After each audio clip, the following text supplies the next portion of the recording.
Welcome in, everyone. Sorry, it's a bit of a late start. Totally not organised for this live stream whatsoever. Usually I organise myself before I go to bed and I schedule it beforehand. It didn't happen. The last video that I put out, I spent many hours lining up the audio with the visuals, and somehow when I went to create another slide, after doing the slide and saving it, I went out and I deleted the video and had to start again. So by the time I'd actually finished doing that video, I just didn't do any preparation. So it's Sunday here, so let's just let the squirrels loose. That said, I probably shouldn't have put that in the title because things just went crazy here on my computer end. So welcome in, everyone. Welcome in, Bonza, TJ's mum, Deborah, Shenanigans. I'm just scrolling through to see who else is in here. So if you're in here for a normal, structured Lily and Jack discussion, it's probably not going to happen because basically I'm just going to let everything go where it goes today. If it goes off topic, it goes off topic. Welcome in, Sheila. And I need to put the comments on stage. Let's go tall. Done. Okay, so I think that's everything I need to remember for getting organised. Sheila, if you are wanting to, and Rita, you're both in the vertical, but if you wanted to come over to the horizontal, you are more than welcome. I haven't even gotten around to putting a link in the vertical for people. I'm going to start with this first. Everybody loves Neil, the seal. Neil. Everybody loves Neil, the seal. I called my boss and mate, this is real. I'm blocked in the driveway by Neil, the seal. 1,000 kilos, having a snooze, knocking down signs like he's been on the booze, treating Tassie suburbs like they're his own, making love to traffic cones. Neighbors cheer like he's kicked the winning goal. On your Neil as another bullet rolls. He's got 1.4 million TikTok fans. Everybody loves Neil on the sand. Traffic cones are basically his Tinder. Every fence gets swiped right each winter. He's Australia's biggest viral deal. Everybody loves Neil the seal. Everybody loves Neil the seal. Other young seals wrestle mates all day.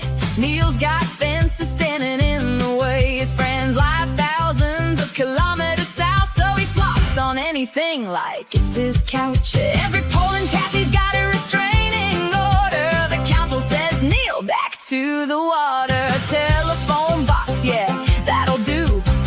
Poor bloke just wants to call a crew. He doesn't want the fame or flashing lights. He just wants seal mates by his side at night. But instead he's trending everywhere. Hobart's biggest superstar without a care. He's got better approval ratings than the PM. Hobart's unofficial mayor, everyone backs him. My toxic trait, if he knocked on my fly screen door, I'd unlock it before he hit the floor. If perimenopause was an animal, it'd probably be him. A beautiful blubbery disaster potato with a grin. He needs his own TV show. Netflix, come on, give Neil a go. He's got 1.4 million TikTok fans. Everybody loves Neil on the sand. Traffic cones are basically his Tinder. Every fence gets swiped right each winter. He's Australia's biggest viral deal. Everybody loves Neil the seal. He'd trade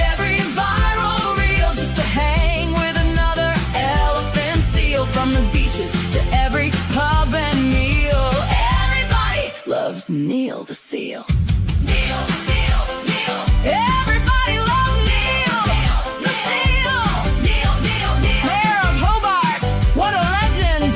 Neil, Neil, Neil. King of the coast, prince of the poles. Everybody loves Neil the Seal. Good to see a few more people coming in, so welcome in, people. I'm not even going to try now. I've lost track of who I've said hello to. There's a part of me that feels a little bit guilty about those videos, because my brother's a professional musician. Like, he's been doing gigs and all sorts of, band stuff for like his whole life. And I realize that, when you're putting out this AI created music, that it is kind of impacting on the real people. But at the same time, I kind of like goofing off a bit. So, when something like that comes along, I just jump on it. That said, I do, the only reason I do those kind of videos is just to goof off. So I just find it kind of amusing that the TikTok version of that I put up has kind of gone viral. Most people probably wouldn't call it viral, but for me, 18,000 views is kind of viral. Especially for something that was only meant as, me just kicking off a bit of steam and just relaxing a bit, just taking a break from the other stuff. So anyway, a few more people coming in. Welcome in, Baby Monkey. I know I've missed some people. Tiffany, I don't think I got a chance to say hello to you. Hugging Demons. So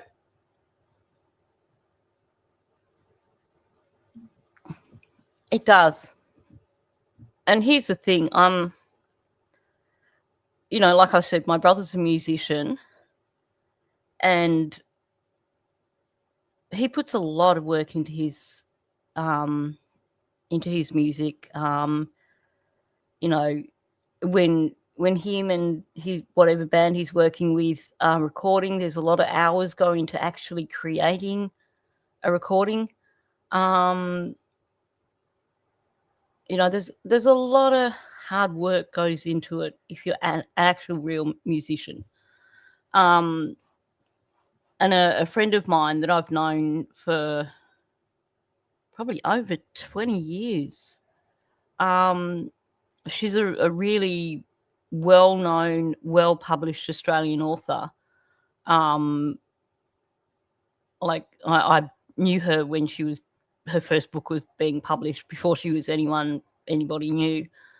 And the AI stuff has been really frustrating for her, because she was looking at various, like, she does occasional checks for plagiarism on her work, and she looked up one of her books, and this is a book that's been out for 20-something years, and there was essentially an AI version of her book. The language was crap. It wasn't grammatically correct, but basically it had taken her book that had spent, something that she'd spent months and months and months on, something that she had worked really hard to get published, because when it's your first book, you're not known, so you've got to go around all the publishers and everything. And it had taken her book and created an AI copy of her book. And that's happening to a lot of real authors, and it's impacting musicians. So it does cheapen the craft, and I'm always conscious of that when I do these things. Like, especially because I'm close to people who are in like the music industry, people who are in the fiction industry, you know, I will never read any sort of AI created fiction. I'll say that, because I know how many hours and hours and months go into creating any sort of fiction. But I do quite often question the whole thing of, you know, creating these songs really easily. But that said, AI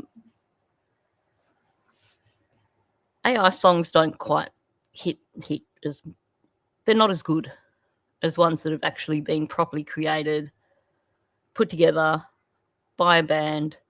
You know, they're good for a bit of a laugh, but let's hope it doesn't come to the point where radio stations are suddenly playing all this AI created stuff, or you know, record labels are suddenly putting out AI created stuff.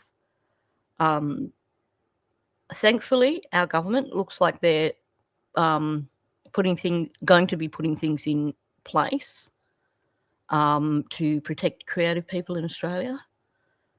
Don't know what that'll look like, but definitely it's time for that to happen. I mean, when you hear about people who are losing jobs because their jobs become an AI thing. Welcome in, Unky. Wow. Yeah, I won't listen to AI audiobooks. I don't even like watching anything on YouTube that's got AI audio. If I can't tell that there's a real person behind what I'm listening to, then I don't listen. Now, that's not me saying, oh, well, everyone should have their face on camera, because that would be hypocritical. But the stuff that is so obviously fake, you know, there's no rhythm or just nothing real about it. And it's become such a thing. I mean, you look at how many videos came out when Lily and Jack's case first started. All this AI crap. And I don't know where it was coming from. I wouldn't be surprised if it's, you know, someone like Joseph Morris, who got well and truly stung after the BS that he did with the Idaho case. And he's probably, like, you know, hiding behind an AI channel now for the rest of his crap. Because clearly it was someone who was following the case to some extent. But the AI stuff that was coming out was just like putting out all this false information that's still circulating. Yeah, I really despise AI on YouTube as well. There should be stricter regulations. If it's one of the cases that I've covered and I click on something and I realize it's AI, then I click straight off. And if it looks like it's really bad, crappy AI, then I report it as AI. Because I think there's no place for that. And when it is AI generated, then 99% of the time, any sort of information that's coming from it is basically from AI generated script. And we've all seen how that works. I mean, I've got a few idiot content creators on this platform who search for things and then run with AI generated information that's not even close to the truth, or AI generated images that are not even close to the real thing. And people buy it. Anyway, that's my rant on AI. Oh yeah. AI generated captions do suck. I had to laugh. I've just finished putting out all those Mackenzie Sharilla phone calls. So there's all up, there is 97 phone calls. And I did them in blocks of 5. So in terms of the closed captions, I didn't really read through them. I just kind of made sure that I blocked them so they didn't run off the screen. And when I started going back through them, all the times when Mackenzie and her mother are speaking that Carney speak, it just puts all this weird ass gibberish up for like captions, which is just ridiculous.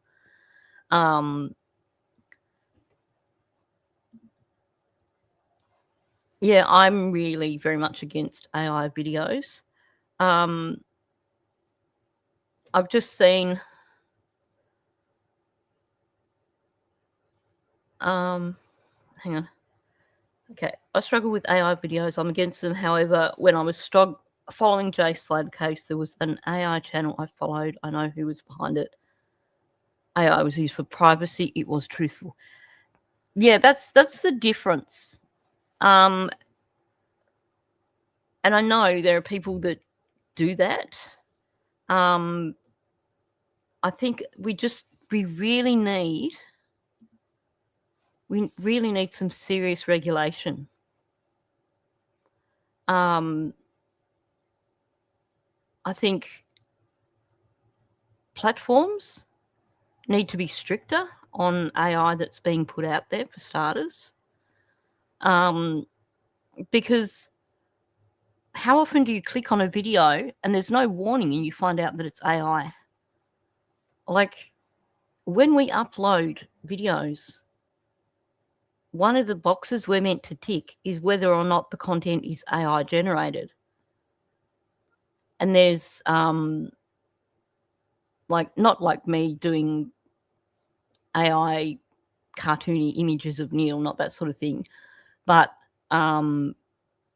like those AI photos that have popped up of Lily and Jack, where clearly someone's taken a photo that exists and edited it using AI and then putting it out as something to discredit Malaya or whatever. People are not ticking that they're doing that, and there's nothing in place with YouTube to follow up on anything like that. But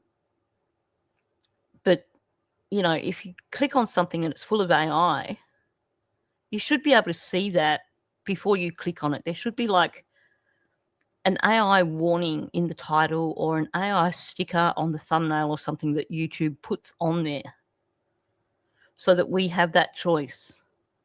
Especially, you know, when it comes to things like cases, because it's getting worse and worse. Like, there were some things came out with Maddie's case, not so much, just a handful of things.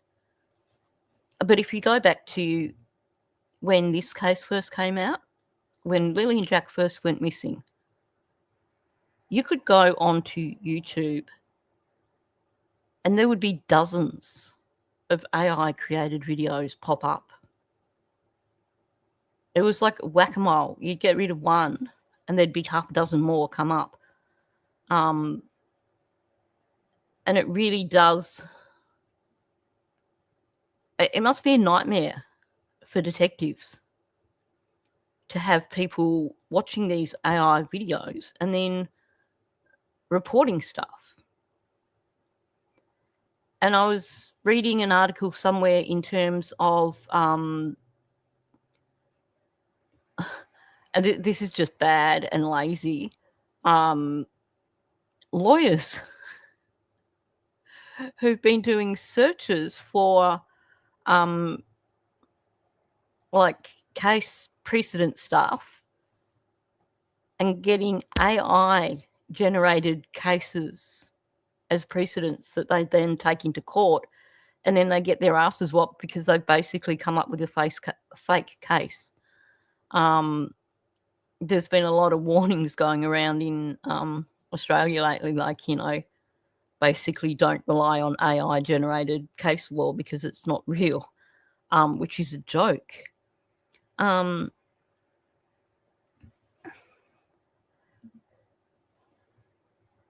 There's a few different ways. So in terms of AI-generated songs, you can come up with the lyrics yourself. You can sit down and work out the lyrics yourself. Or you can just put in all the ideas that you want to cover. If you put in all the ideas that you want to cover, you put them in and you tell it to, fix it up, essentially.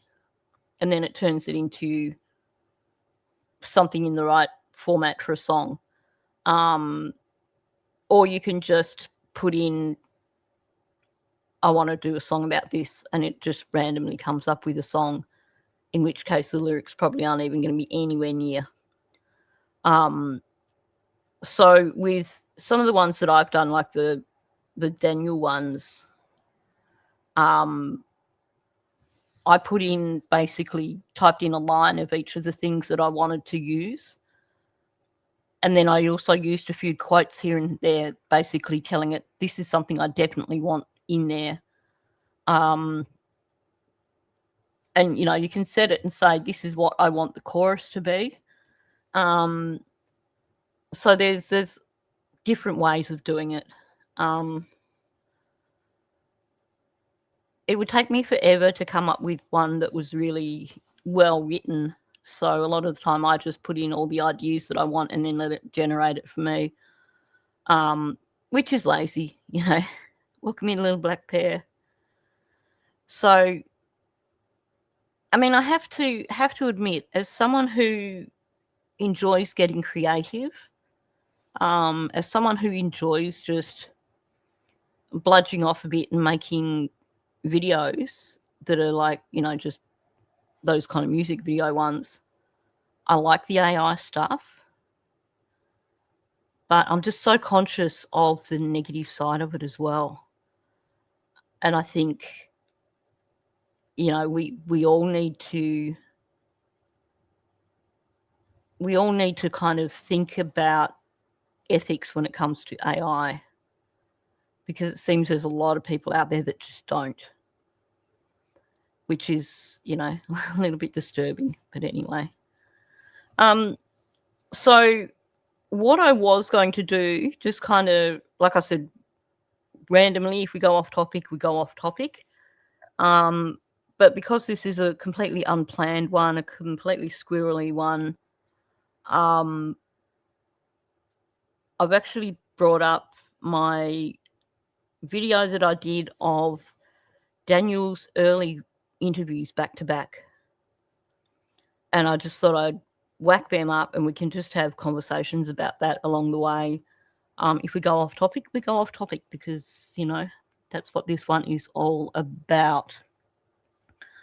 Now, these ones are, I actually put them in order in terms of they're topic related, because what it does is it shows us some of the interviews back to back, which shows us how scripted they are in some cases, and also sometimes some of the inconsistencies. But it also shows us that even back then, he was doing his best to discredit Malaya. I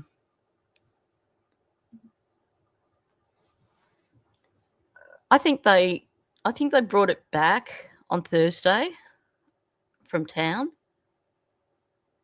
Oh, plates on Wednesday. Now that's interesting. I'd really like to know if there were plates on the front of it. Because here in Australia,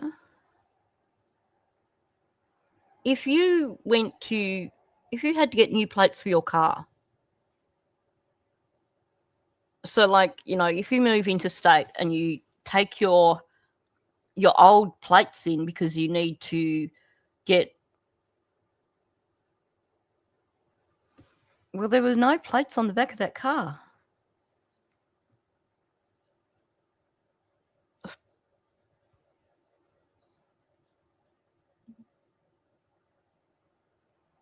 So he parked it at the marsh because there were no plates on it, basically.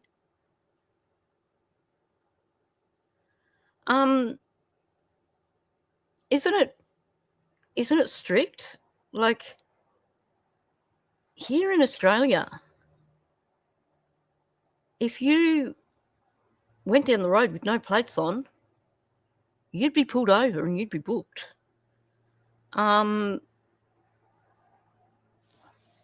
See, we don't even get temporary permits.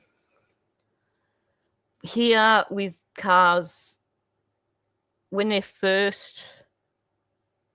car yard first gets like brand new cars, as soon as they do the registration for that vehicle, the plates have got to go on.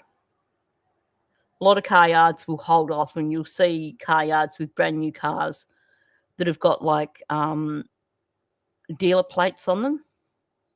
So like car yards who get in brand new cars will have a bunch of dealer plates that are plates that they can switch from one car to the next.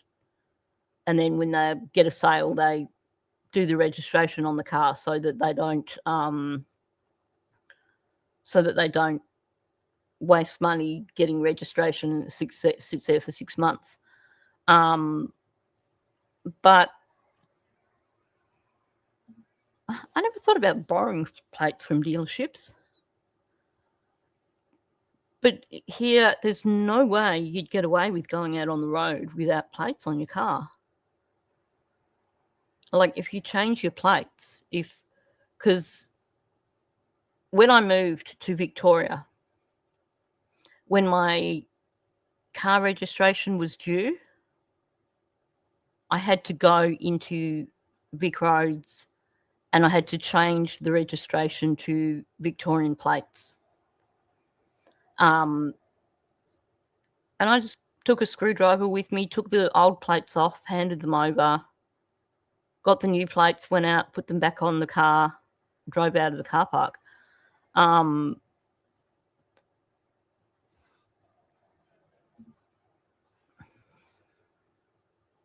Yeah.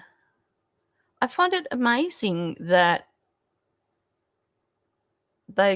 she got a car and the dealer didn't put plates on it. Like, is that normal? Because here in Australia, when you buy a car, the plates are there, they're dealt with.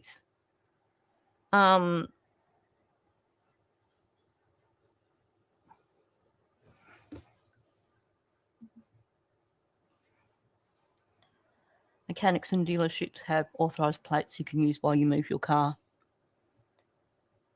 I wonder if that's in every state. Because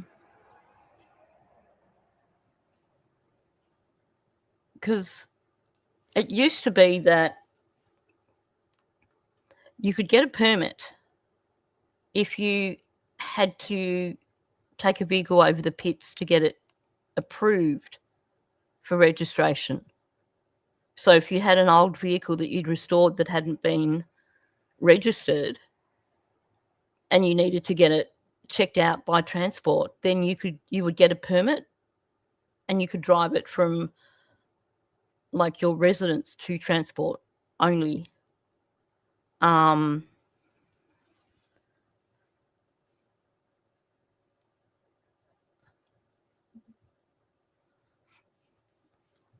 Yukon Territory plate only in the front of a car or truck.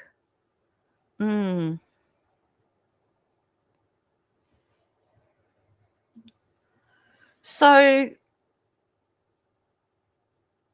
in Canada, if you transfer ownership of a vehicle, does that mean you have to get new plates? Because here, the only time you get new plates is if you basically register it in a different state. So like me moving interstate, as soon as the rego was due, then I had to get Victorian plates on my vehicle.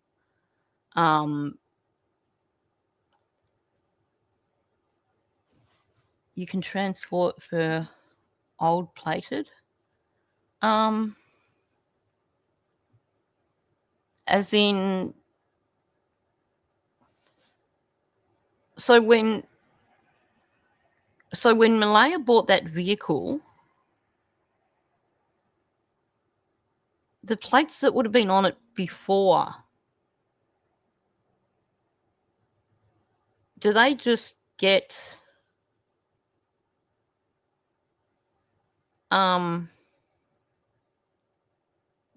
like, do they get taken off when the vehicle is transferred and then the new owner has to get new plates?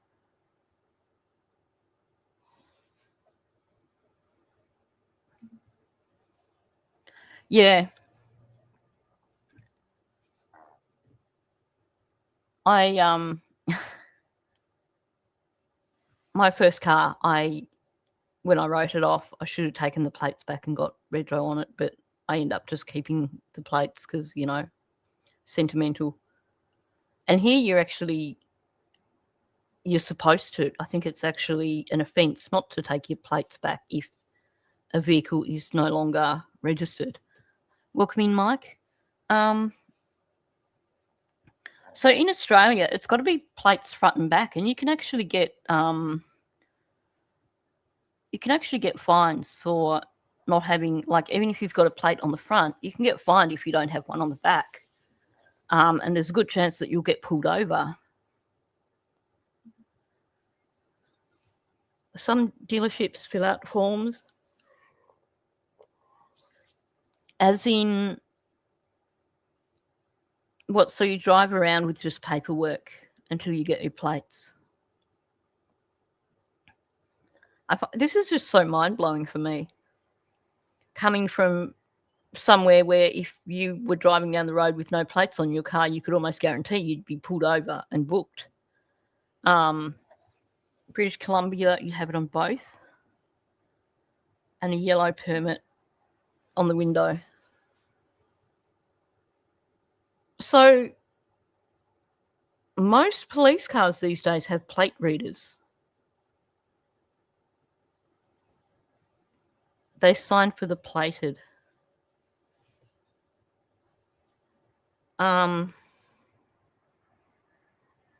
This is really baffling for me.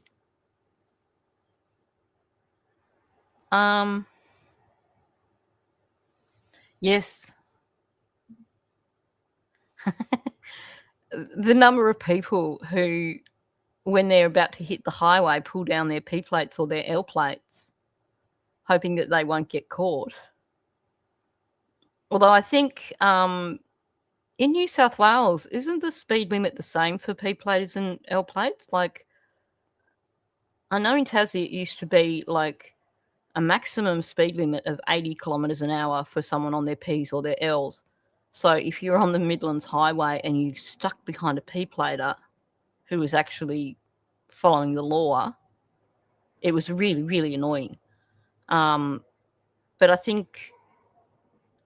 don't think that's in every state. I think some states, I think here in Victoria, there's no difference in the speed limit with P-platers and like fully licensed drivers.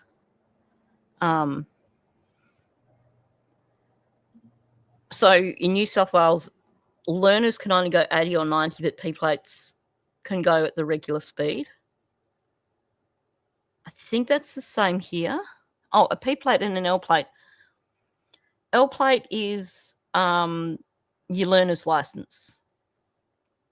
So when you're learning to drive here in Australia, you have to have an L-plate on your car. And it's just a sticky thing that goes on the front and back windows that just basically warns people that you're a learner. And I think there's all these things now. I would have taken me forever to get my L's now, because you've got to get so many hours worth of driving up before you can then go for your P's. So as a learner driver, you have to have your display, your L plates up on your window, and you cannot drive without a fully licensed driver in the vehicle. Then P-plate drivers, basically that's when you do your test. You go do your driving test and they give you P-plates, which P is like provisional, so that goes up on your windscreen as well. I think now it's usually 3 years. And I think they call them now P1, P2, P3 or something. I love the idea of the different coloured plates. I'd never seen that before. Yeah, I was lucky. Well, actually, I wasn't so lucky. I got my P's late. They were just changing it to a 3-year thing when I got my P plates. So I was already 18 by the time I got my license, whereas a lot of my friends had jumped and got their license as soon as they turned 17. So here in Australia, you've got to be 17 to get your P plates.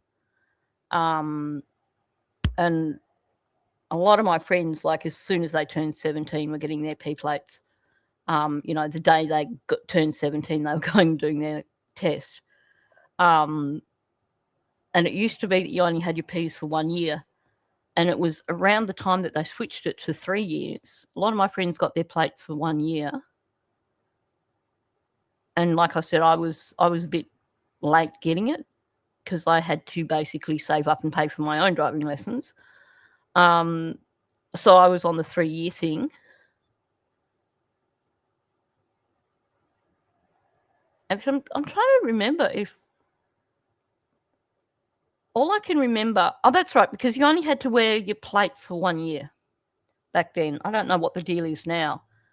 It used to be that you had to display your P plates for 1 year. And then the 2 years after that, you didn't have to display them, but you were still provisional.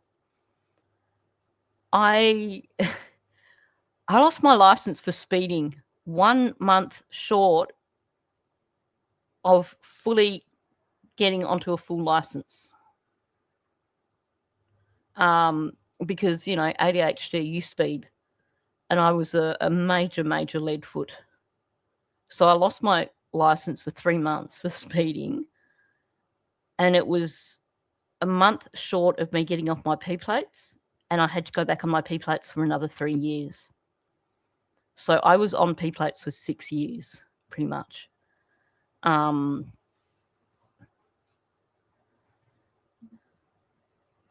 Yeah, Daniel, that was one of his new cars, wasn't it, that he got? He got a new car and it got towed, and he said it was because it wasn't registered.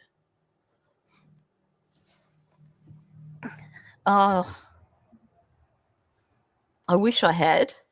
And that's the irony, because had I gotten in early enough and got my Ps for 1 year, then I would have had full points, full demerit points, and I wouldn't have lost my license, because P-platers only get 4 demerit points. And if you're a leadfoot like I was, it doesn't take much to get demerit points for speeding. Oh,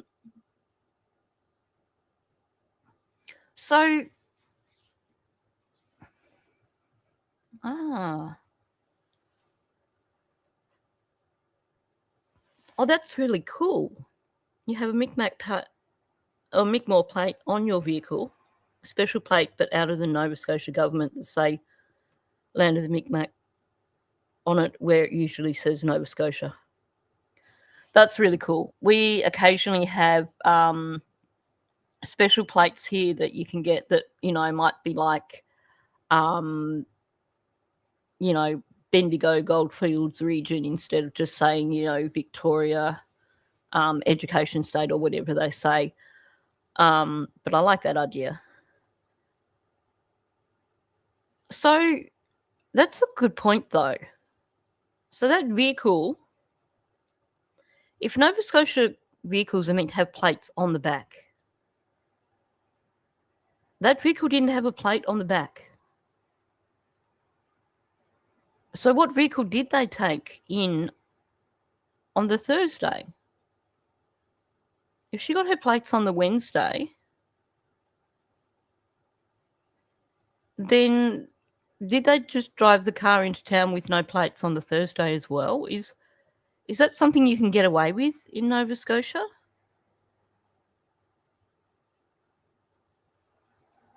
I mean, would you just like put the plates on the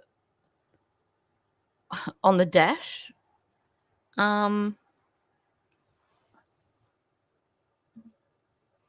Yeah.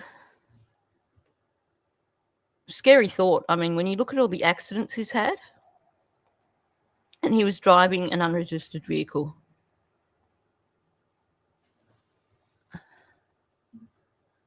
Yeah, you're probably right. They probably just took it with no plates. Daniel probably didn't care.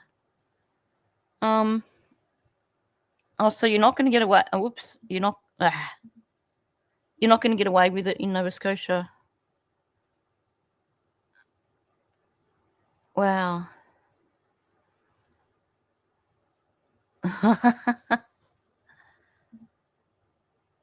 Just put any plate and drive like an old lady. When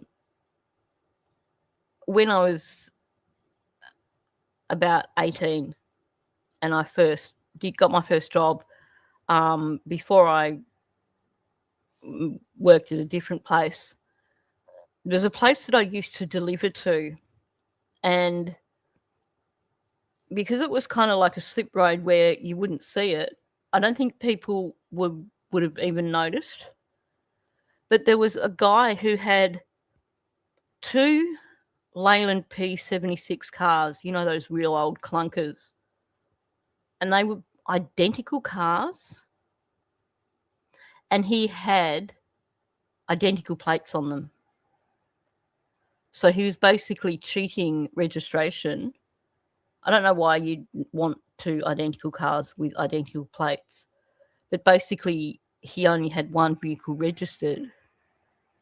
But he had 2 vehicles with identical plates on them. Unless maybe his wife drove one and he drove the other. But things people do.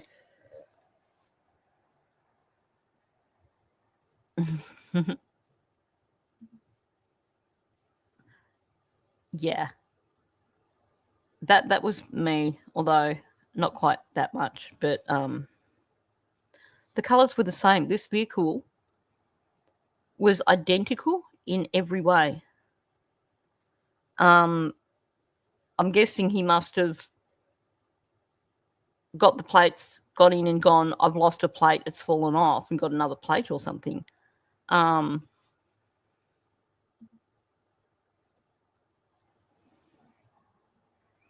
Nearly 1 in 10 drivers stopped by Nova Scotia RCMP during Canada Road Safety Week, May 2026. Enforcement efforts were charged with an offence as officers observed unsafe driving behaviours. I think here in Australia we're getting better because nobody can afford the fines. All the fines for anything, any sort of offence, are whopping here in Australia.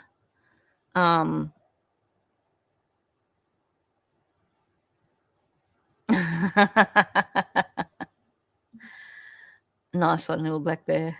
The old man. I'll put it up. I don't think I can get in trouble for putting that one up.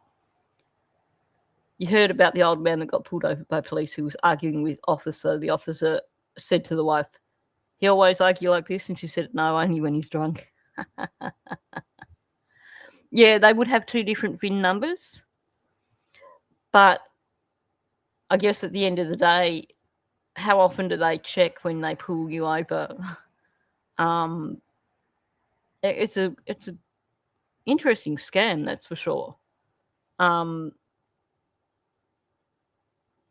It amazes me. I mean, these days that would be such a rort given the cost of registration. But yeah, we have the same problem in Australia. There's not enough education with ATVs. There's not enough regulations. And I think on, like, you know, private properties, people just kind of, they don't actually think about the safety side of it. They just, you know, hoon around without considering safety. So unsigned ownership is a ticket too. So if you've got a car and you haven't done the ownership papers, you don't have them with you, you're going to get a ticket. I think here you've got, I think it's about 30 days to file the paperwork when you do a transfer.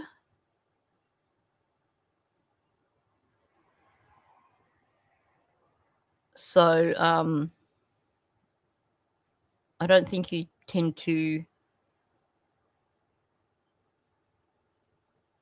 Weren't strikes banned a few decades back because they were unsafe? Strikes. I don't know what a strike is. Oh, trikes. I don't know. I haven't seen any on the roads in years. Okay, so you have to carry You have to carry papers with you.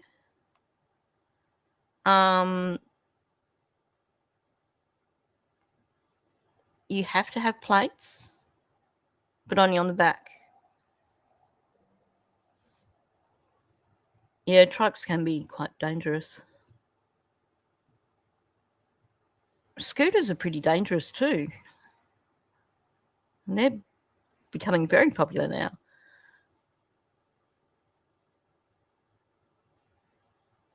It's interesting though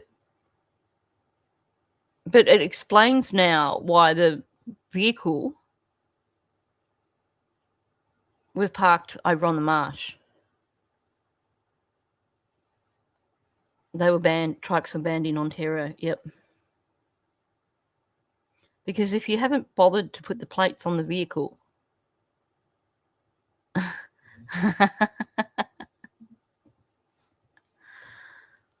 I don't do bikes. My brother has a Harley.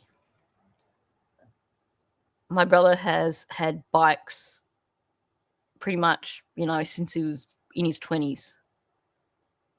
And the number of times he's been like, well, just come for a ride around the block. You'll love it. I will not get on a bike. I will not get on a trike.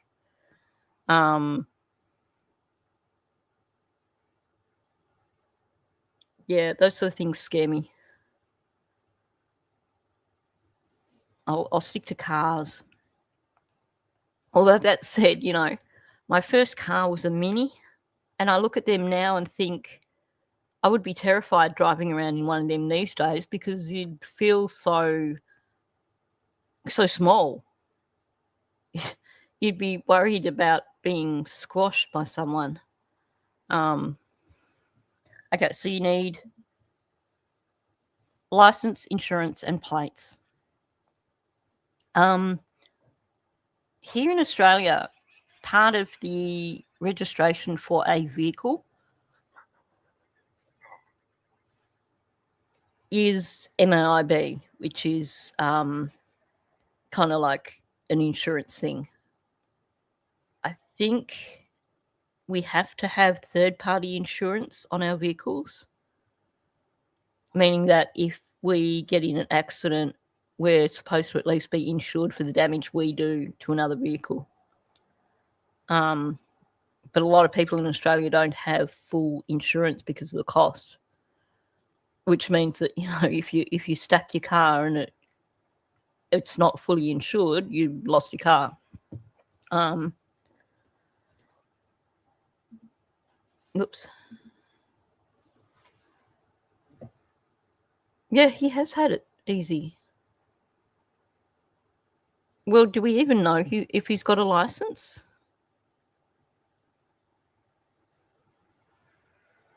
Because it doesn't sound like he does by the sounds of it.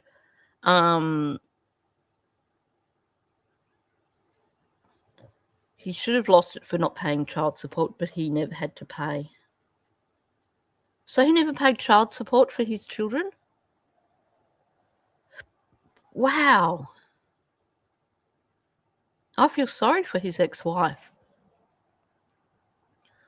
Because he was working full-time for a while there at the mill. So he should have been paying child support.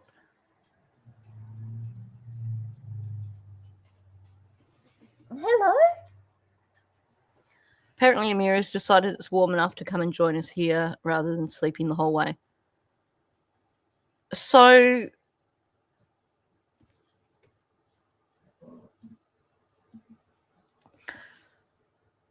in Nova Scotia, in terms of child support, do you have to actually go to court to get it? Because here in Australia, isn't it just kind of automatic? I think you go through Centrelink, and I'm not sure because it's not a situation that I've been in. She should have taken him to court for it, and she still could. If this was Australia, she could do it and she could get back paid.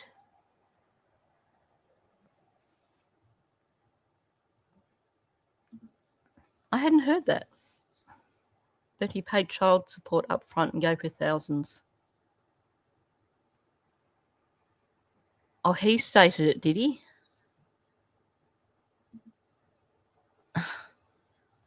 How much do we believe from Daniel, though? That's the tricky thing.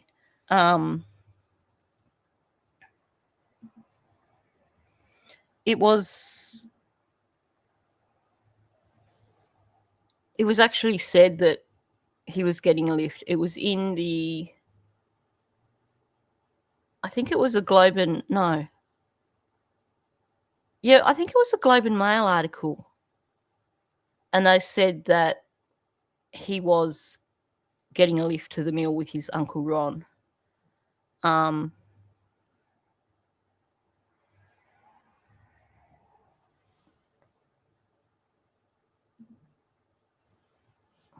You don't have to go to court. If the guy just pays it, you probably wouldn't bother. If you refuse, you'd go to court. I think it's right. So when Daniel's ex-wife sold the family house, she got the proceeds due to back child support. That said, when you're starting out and you got a mortgage, doesn't necessarily mean that's a lot of money, does it? It depends on the market and everything like that. Trying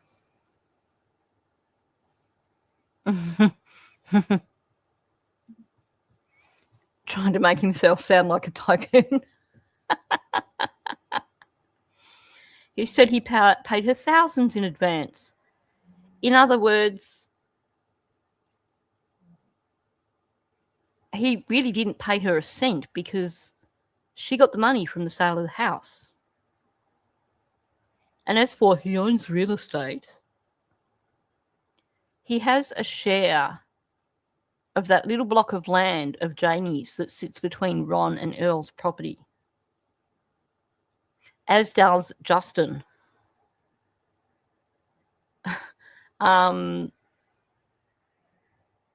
That makes him a real estate tycoon, doesn't it? I would imagine that little block of land is really not worth a lot. It's what, less than 7 acres?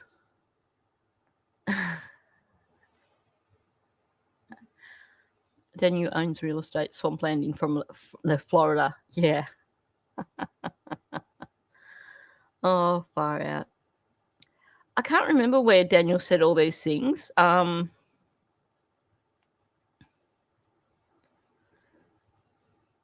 Earl had to co-sign for Daniel and his ex-wife's mortgage, or yeah, how funny is that? Getting his life together and doing some investing. Yeah, well, good for him. Good for him. Investing in what? Is he buying some shiny Pokemon cards?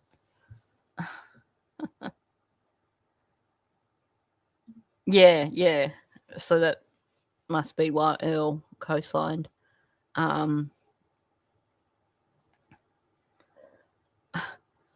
In retrospect, it would have been much better for his wife to have had someone from her family co-sign.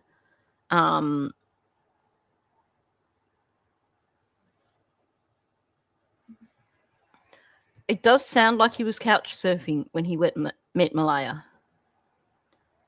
I'm going to guess that he love bombed her like mad, because that's usually how these coercive relationships start. And he probably found ways of manipulating her to make her think that he needed to move in because it was going to benefit her if he moved in really quickly in that 2 weeks, in my opinion. I mean, just going from what I know about coercive relationships. Yep, so Earl co-signed for Daniel and his ex-wife. Cool.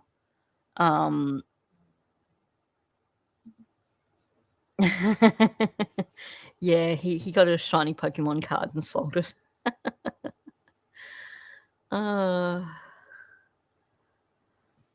Yeah, the poor Daniel driving back and forth from Paddy's to the mill was just too much. Probably because he didn't have a license. It was, sheer manipulation. Unfortunately, when you get in, I've seen this with friends in the past. You get into a relationship and common sense goes out the window.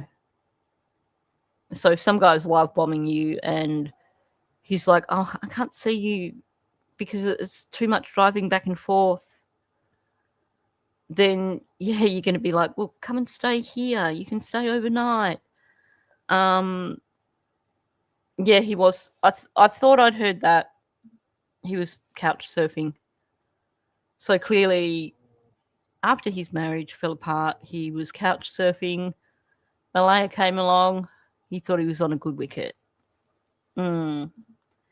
Welcome in, Grover. Oh, no. That's not good. That's really not good. I hope it's not too hot there. Having half your house with no electricity, that would not be fun.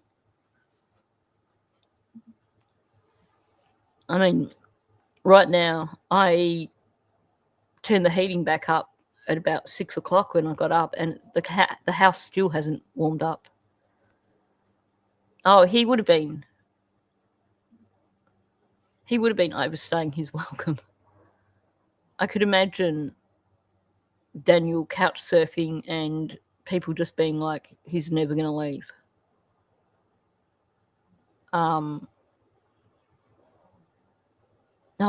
Thank heavens you've got someone coming on a Sunday. I hate to think what the cost would be, but that's frightening.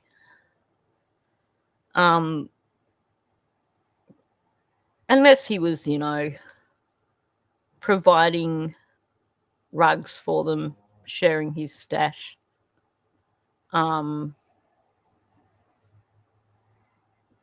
Yeah. I like that. Visitors are like fish in the fridge. 3 days, then toss them out. Yep. I agree. I love my space. I'd feel really, really cramped if I had someone staying here for any more than about 3 days, which is ironic because there's more than enough room here. It's just that, I'm your typical ADHD. I need my alone time to kind of regenerate.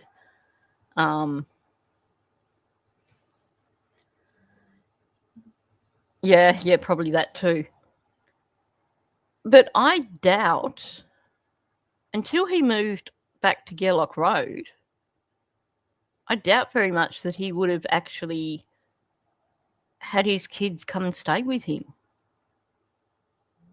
Because if he was couch surfing,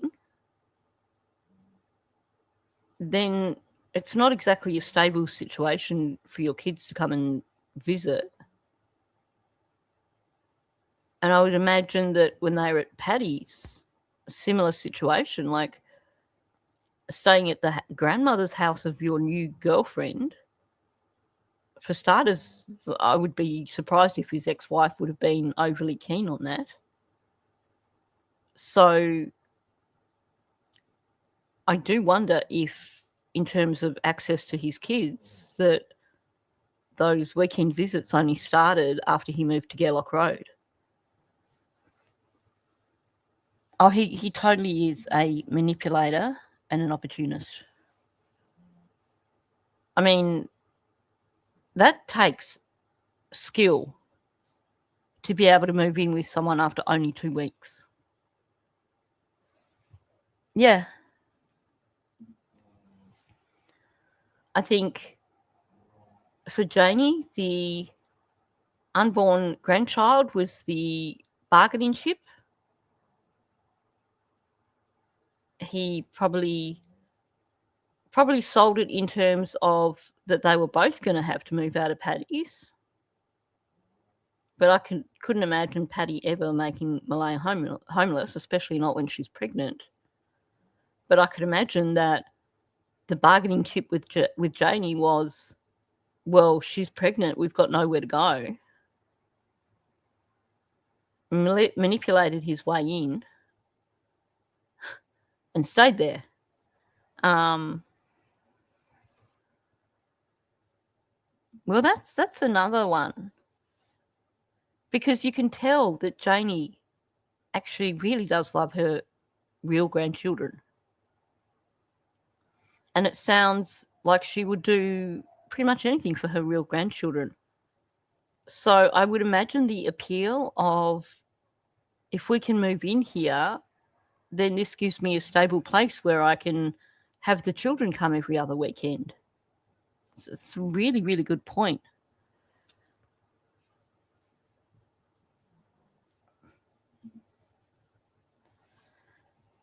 Yeah. But they won't. Oh, no, that's a good point. But you've also got Justin's kids. But we've seen photos, or Earl has shown photos where there's been like Lily and Jack and I think Daniel's 2 other kids at his place. I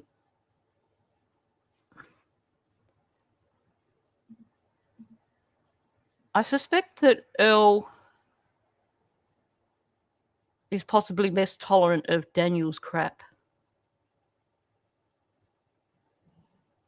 I could be wrong, but I could imagine that Earl probably wouldn't want Daniel staying at his place and wouldn't tolerate any crap from him. Not that we know much about Earl, but certainly has been suggestions out there that Earl isn't necessarily a huge fan of his son. And,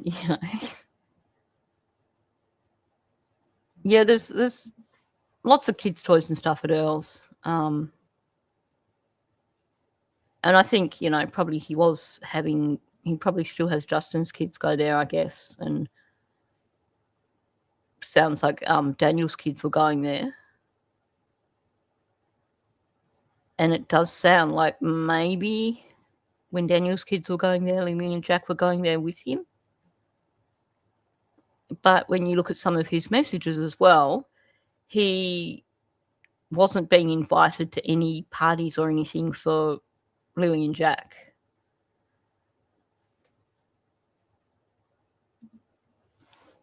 Now, I've seen photos that Earl posted at his place with the kids in it playing with the toys.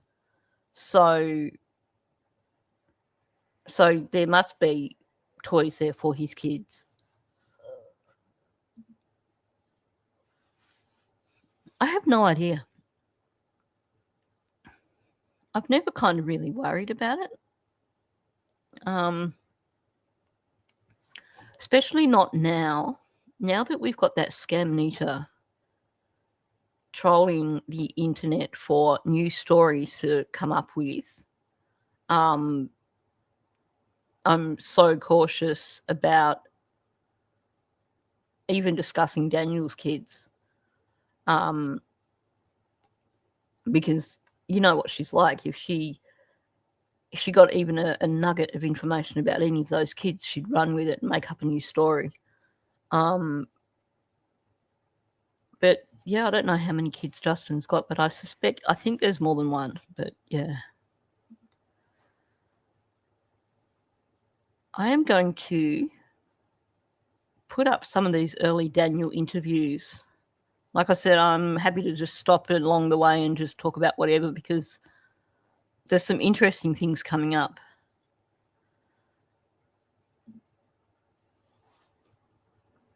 Janie really dotes on Daniel and Justin. There's a real loyalty there. You can tell the way she talks. So I think you're right. I think probably both Daniel and Justin probably got away with a lot. I wouldn't be surprised if Justin is Janie's baby boy, because it sounds like he's not as much trouble as Daniel.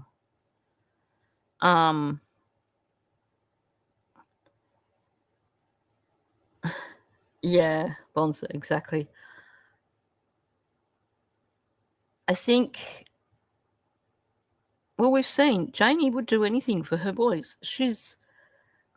When I look at when she's come out and said stuff, what I see there is someone who does have that whole dilemma of she's going to protect Daniel no matter what.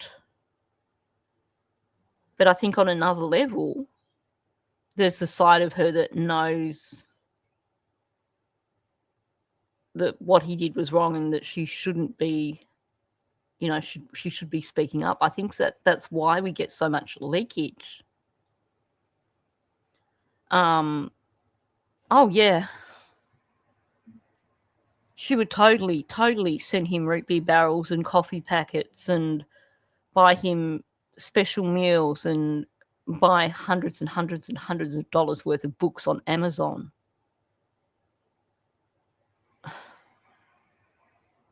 Janie and Deb Stearns should actually have a conversation. Actually, that's a scary thought. Oh, that's the stuff of nightmares, actually. And Janie McKenzie, sorry. and Deb Stearns in the same room as each other. That's beyond frightening. But you know what? Natalie Sharilla seems to be just as bad with all the crap that she's buying her daughter. And Cindy Watts, is she buying a whole heap of crap for Chris as well? I haven't kept up with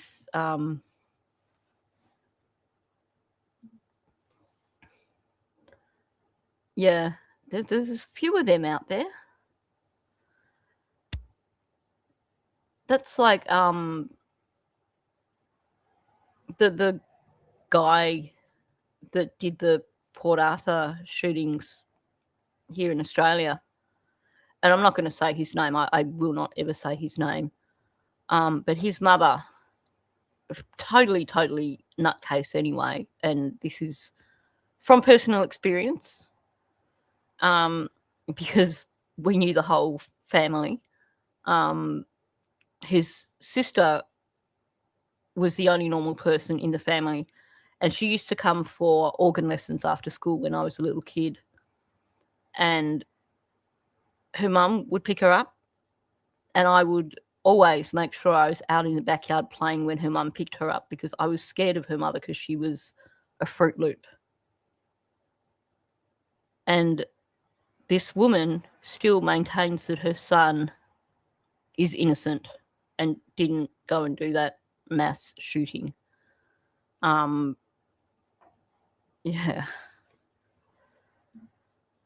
Oh, that's like Deb Stearns.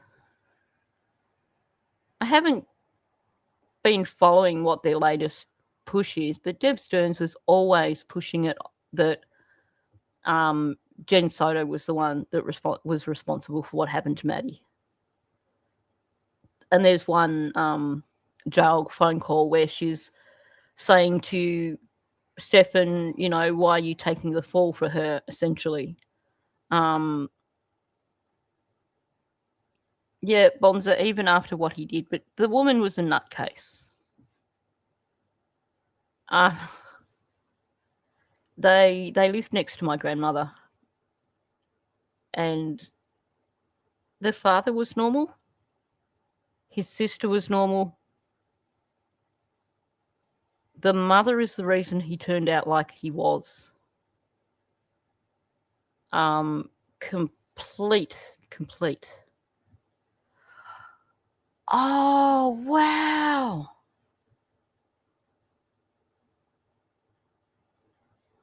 Oh, that is so good. I guess it would have been hard for them in terms of, because they knew Maddie. And they'd had Maddie in their house.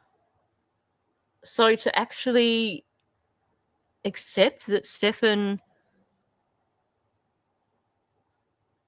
was responsible, that is so good to hear. That must have taken a lot of pain and a lot of soul searching. But it's such a relief, because it just seemed like they were so supportive of him, head in the sand. And just that whole, I hate to think how much money they were sinking into his commissary every week. I mean, even just the books. You know, him going, well, I've got these books now, can you get me these books? And I can remember Paula going through the list of books. The first time Paula went through a list of books that Deb had bought Stefan, I was mind blown. It was like, you know, she wasn't working. Chris was at an age where he should be moving into retirement. And all I could see was them pouring money into this loser in jail, and Chris never being able to retire. Oh, well, that's really good to know. He would have bled them dry. He would have thoroughly bled them dry. I mean, I think the Sharilla family are at the beginning of that journey. I mean, they're still bending over backwards trying to get Mackenzie out. I saw something the other day where they've started a petition now to try and get Mackenzie out. I hate to think the sort of money they are pouring into that. Oh, heck yeah. He had to have been breaking the bank. When you look at all the money, and what was it? There was one thing that he said he needed. It might have been like reading glasses or something. And he was like, oh no, but I'm not going to get them because they're too expensive. So they put extra money in his commissary for those reading glasses. And he spent it on more treats. So he didn't even buy them.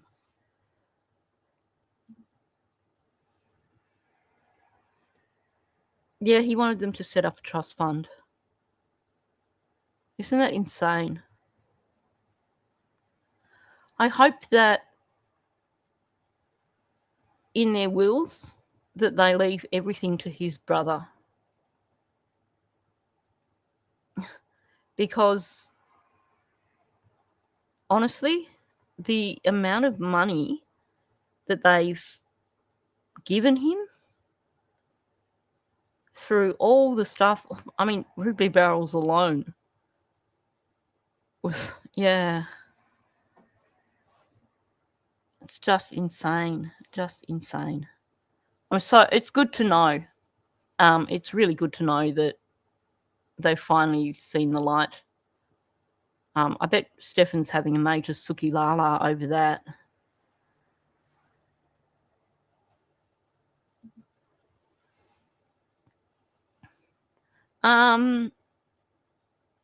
Is it too early for an inquest in terms of Gus Lamont?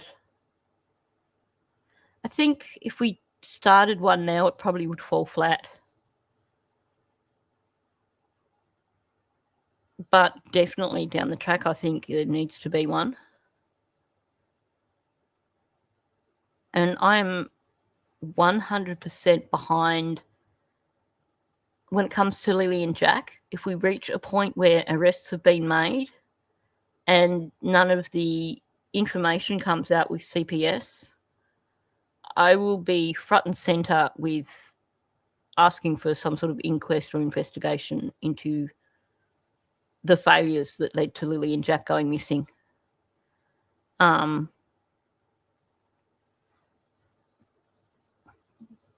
updates that I've missed, are there?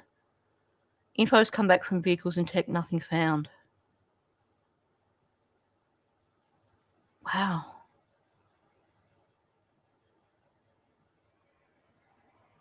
I wish they could figure out what happened. It's one of those cases where it really feels like we might never know what happened to little Gus. And that's a heartbreaking thought.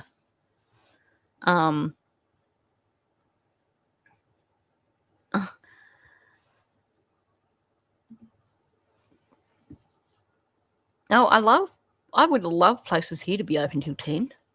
You thought Dollar Tree was open until 10. Accidentally looked at the wrong location, so we only had 2 minutes to shop.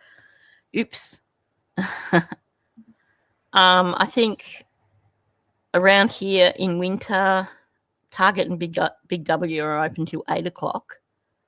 But nothing's open really much after that.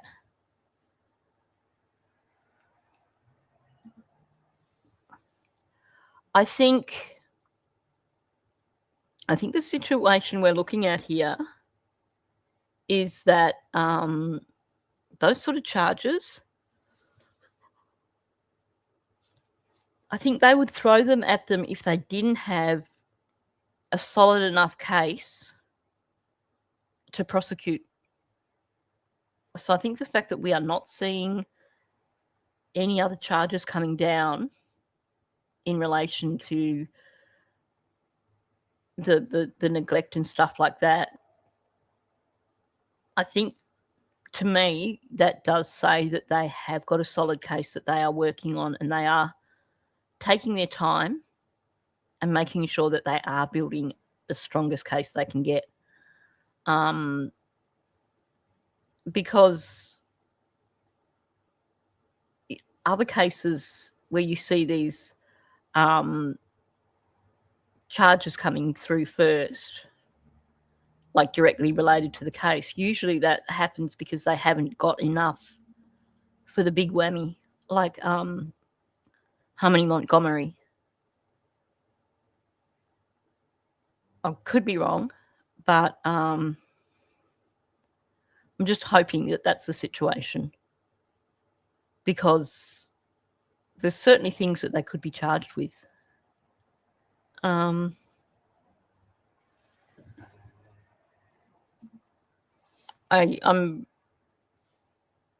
staying miles away from that case. That's such a disturbing case. I can't even consider looking at that case. I've only had bare minimum details, but it just, yeah, horrible case. I kind of just don't want to know the rest of the details, I think. Oh, me too.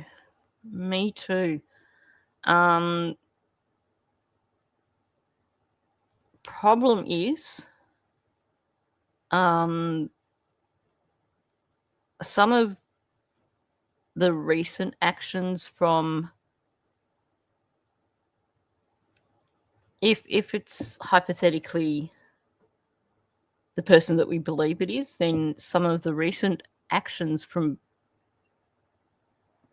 that side, like the fake cease and desists, could be something that could be used to question credibility. I mean, hopefully they would have to have a ton of evidence. But the other side of it too is that as soon as all the CPS stuff started, Daniel started pushing his narrative against Malaya. In the last couple of months she started getting violent, all that sort of things. So hopefully they've just got enough evidence that none of that stuff will matter.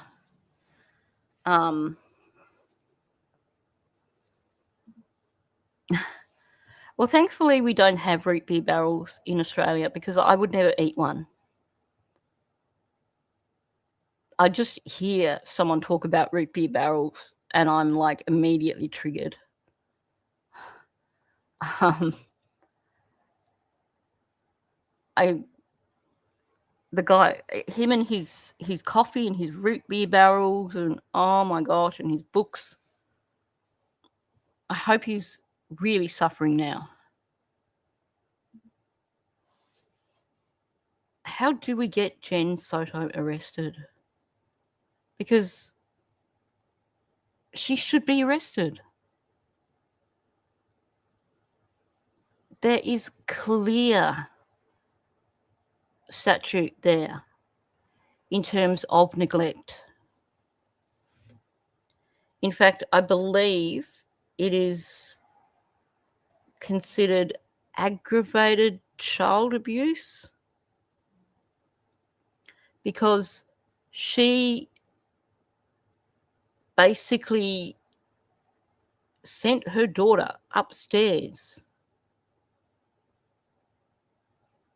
with a grown-ass man. You cannot interpret that any other way. Root beer barrels are some sort of candy. I'm kind of, now people can correct me if I'm wrong because we don't have them in Australia, but I was kind of thinking something along the lines of some sort of hard candy. That's just my presumption.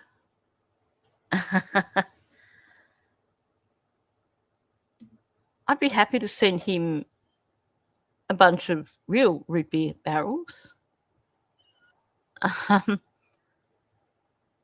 But no, apparently they're candy. Welcome in, BTTV. Good to see you here.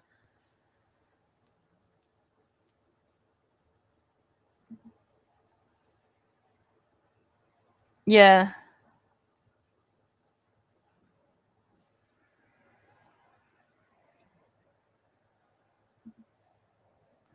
Exactly.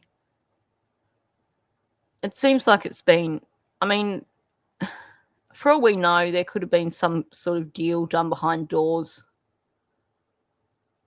which sucks because they had so much evidence on Stearns that they did not need. Oh. Soft gum candy in the shape of a barrel that tastes like root beer. I've never actually looked them up because I never want to try them because I'd probably choke on them. I'd think of Stephen Stearns and I would choke on them.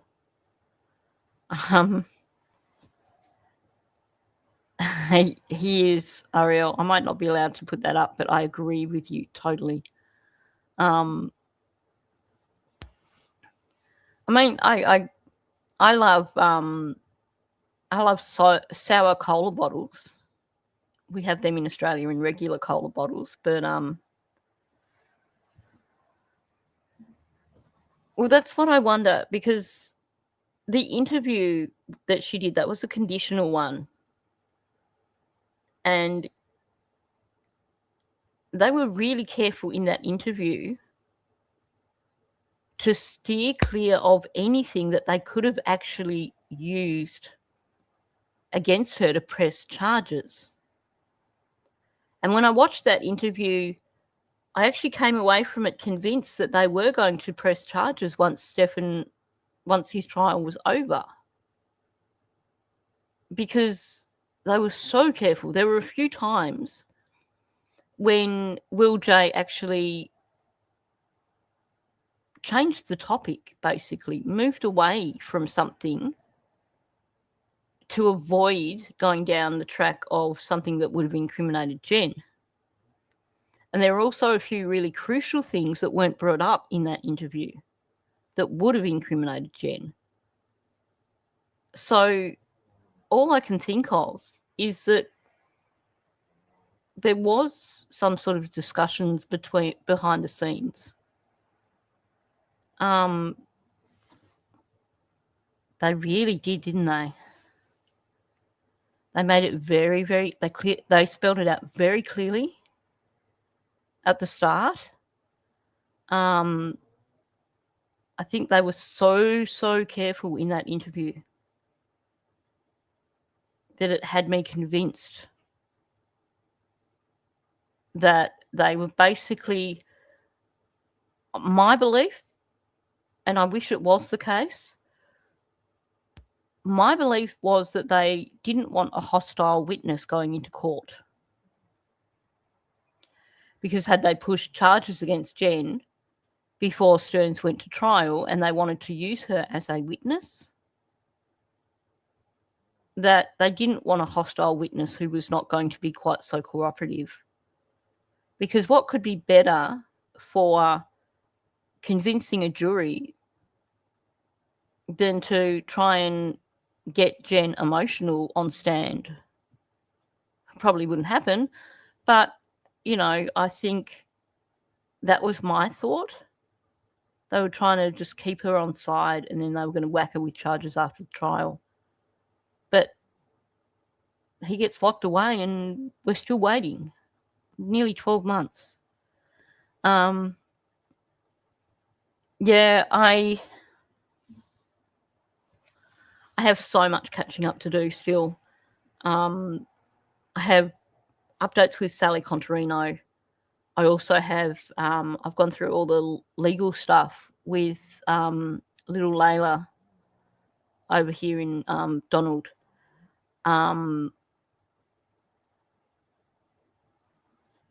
They had a town meeting, or they're having a town meeting. And part of me was like so keen to hop in the car and head over there for the town meeting, but that would involve driving at night on country highways, and I just don't trust the roos. I really don't want to take the risk of having a roo run into my car just for the sake of something that will hopefully be reported in the media. But I'm so far behind with catching up on cases. Little Leo Escalante, I've completely lost track of where things are with that. So many cases that I've been following, and I'm just so far behind trying to find the time to sit down and just do a quick search for each case and find out what the updates are. It's hard to keep up. It really is. Which is the other reason why I haven't looked at that Siders case, but I cannot look at that Siders case. Popping candy. That was one of my favourites. Used to love just getting bags of popping candy when I was little. I love the Cadbury's chocolate that's got the popping candy in it. It's nowhere near as good, but it's still kind of partway there. I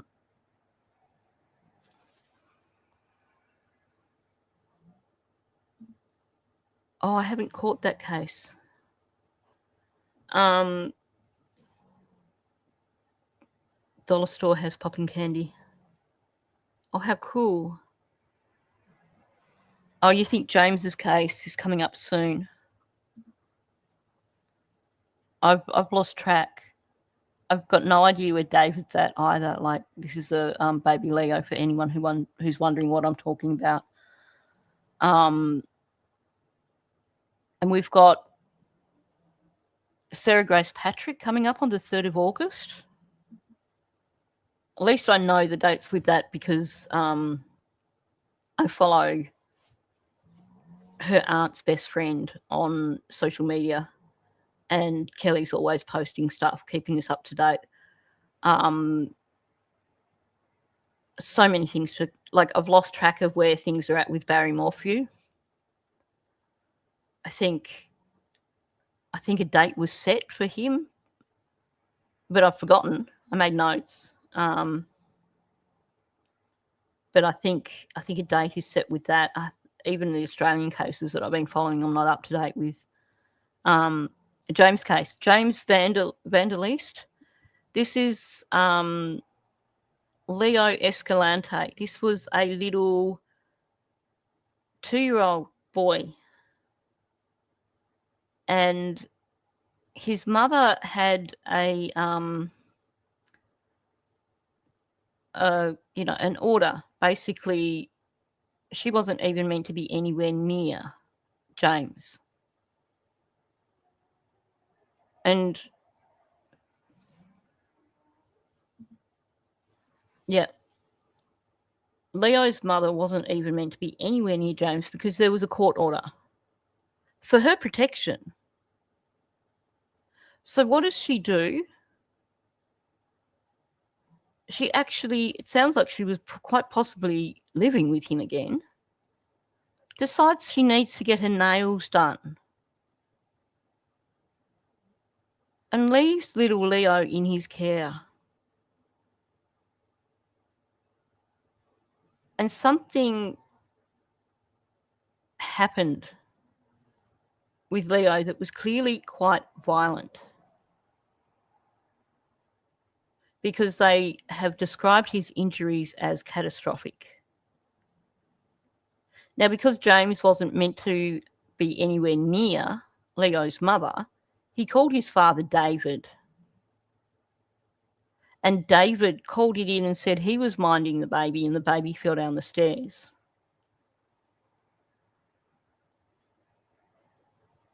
And then they did a runner and hid out in a cabin a little ways away. So they're both up on charges over Leo's death. It's taken a while getting there. But horrible, horrible case. Yeah.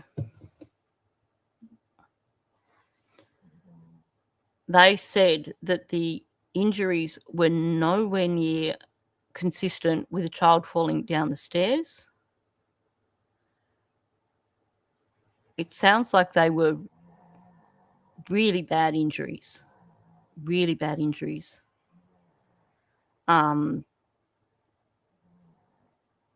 Poor little baby. Welcome in, Belinda. Good to see you here. Oh my gosh. Is that on your TikTok? I have to see that. Oh, that would be so funny. Was she like really, really little? I love when little kids try stuff like that and just seeing their reaction for the first time. Yeah, the autopsy with little Leo does not support their claims in the least, doesn't come close. We're having a bit of, this is what Bonza and I have labelled it a Squirrel Sunday, but I know that people that aren't in Australia, it's not Sunday yet, but basically we're just talking about whatever comes up. I have got videos of Daniel's interviews to bring up if we get to it, but if we don't, we're just chatting about stuff. Oh wow, I've got to see that. How gorgeous. Because Lily's such a beautiful little thing, just so cute. So cute. Like,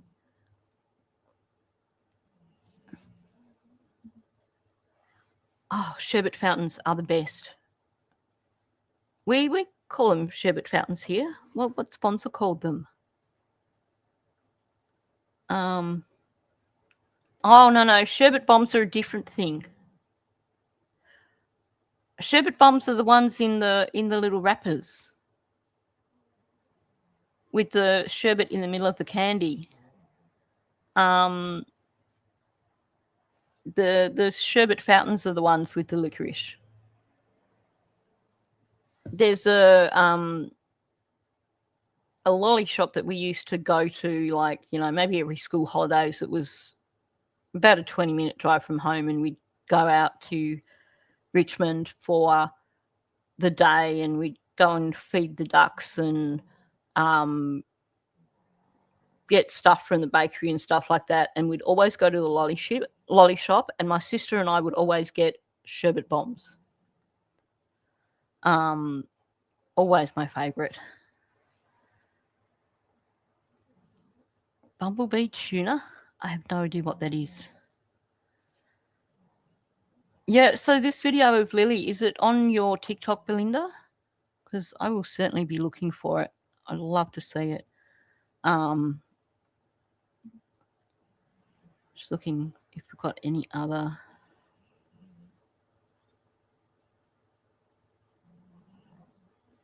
I love, yeah, I probably won't go down that road. Let's just, while there's a bit of a pause. Oh, yeah.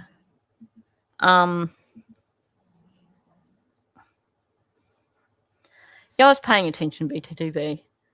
Oh, if you could send it to me, that would be lovely. I would love to see that now. It sounds so great. The funny thing is, Taka has a reaction to ducks. For some reason, she loses the plot when she sees ducks. Taka's my big dog. She's the calmest, sweetest dog in the world. But if I go anywhere. Oh, okay, this is the case I saw. Missing 11-year-old neurodivergent and non-verbal child Calgary. Still missing then? Okay. I'm going to see if I can find something on that. So what I'm going to do is put on one of my little videos and see if I can actually find something about that, because I was looking at that. And this is something that is very... I was looking at it last night when I was lying in bed. And I meant to look it up again this morning. Yeah, Charlotte, gotcha. Hang on, I'll write a note now because I'm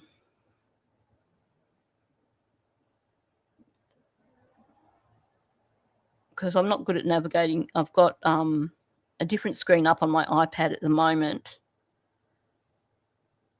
and I've got to try and work around that. But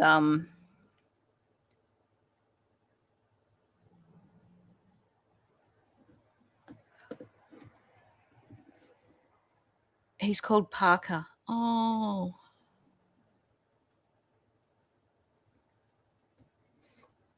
Yeah, I want chocolate too. I've actually got some chocolate in the cupboard at the moment.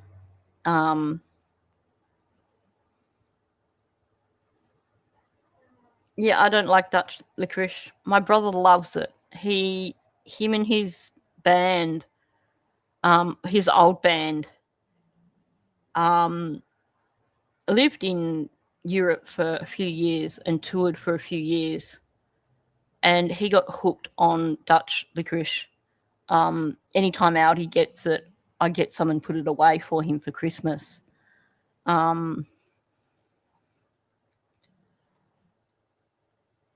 Okay, what I'm going to do is put one of these things up, because I'm really not that skilled at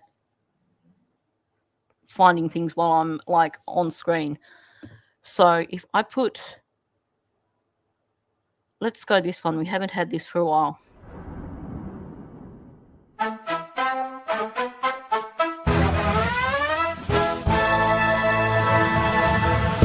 I had a glass of wine and poured another. Told the bad boy come right over. Left both doors open wide. He said you best be armed, I'm coming inside. I grabbed my pew and some Merlot. Called my husband, said here we go. Message detectives on my phone. The bad guys coming, I'm not alone. They're chasing me down the road, doing 140 in my Mercedes load. Call 911, but they're too slow. Gotta reach the cops before they know.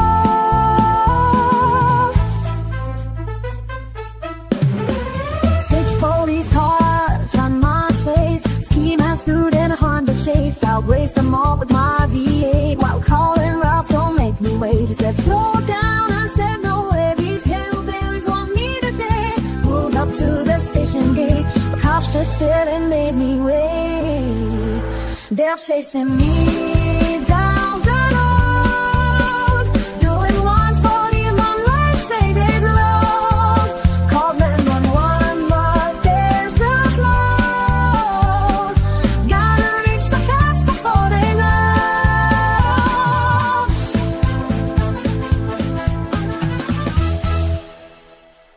Met detectives at Tim Hortons, played the tape of all his warnings. Mad Dog said you did just right, while 9 more crates come out at night. Husband told him I'm not crazy, sent the cops home being lazy. Tomorrow getting faster wheels, for when more villains chase my steel. They're chasing me down the road, doing 140 Mercedes load. Called 911, but they're too slow. Gotta reach the cops before they know.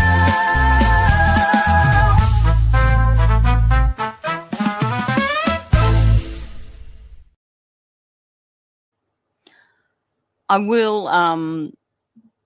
I've got it looks like there's a press conference that I've pulled up. When I get to your desk, you can be boots on ground. Yeah, because after this live, what I'll do is I'll grab myself some lunch and I'll either do a video or do a very, very late live to cover it. So I'll see what I can find after the live stream. But it certainly needs attention. I was dancing. I always jiggle away to these. Okay, so now let me see. Let me get this right. Hold your breath, because I kind of still learning.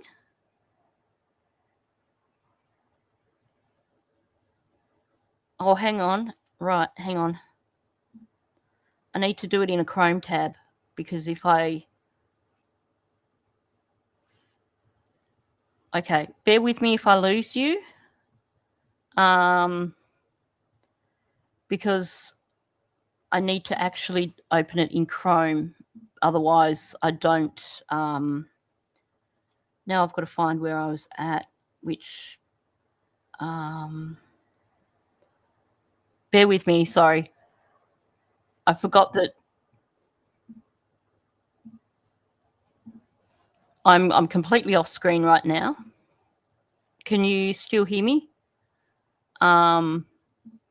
Because right now I'm just going through the ads, and I'll pause that. I'll unmute that. Okay. Here's a test. Let's see if I can do this and get it right. Hold your breath. Right, present. Share screen. Chrome tab. Okay, cross your fingers. Now, if I press play, I can't see you guys. Patrol officers, specialized units, civilian staff, and hundreds of Calgary Police Service members who have worked tirelessly around the clock. There is nothing more important to us than finding Parker. We are pulling out all the stops and using every available resource in our efforts to locate him. I also want to thank our many partners who have come together in support of this effort, including Alberta Search and Rescue, local search and rescue teams, community organizers, and the many agencies that have offered resources, expertise, assistance throughout this investigation. Most importantly, I want to thank the members of the public. The response from Calgarians has been extraordinary. From sharing information and reviewing video footage to checking properties, assisting search teams, the community support has been invaluable. I'd also like to take a moment to speak about the Alberta Emergency Alert that was issued today as part of our ongoing efforts to locate Parker. First and foremost, we want to thank the government of Alberta for its support in this investigation for improving an exemption that allows us to use the emergency alert system in this unique circumstances.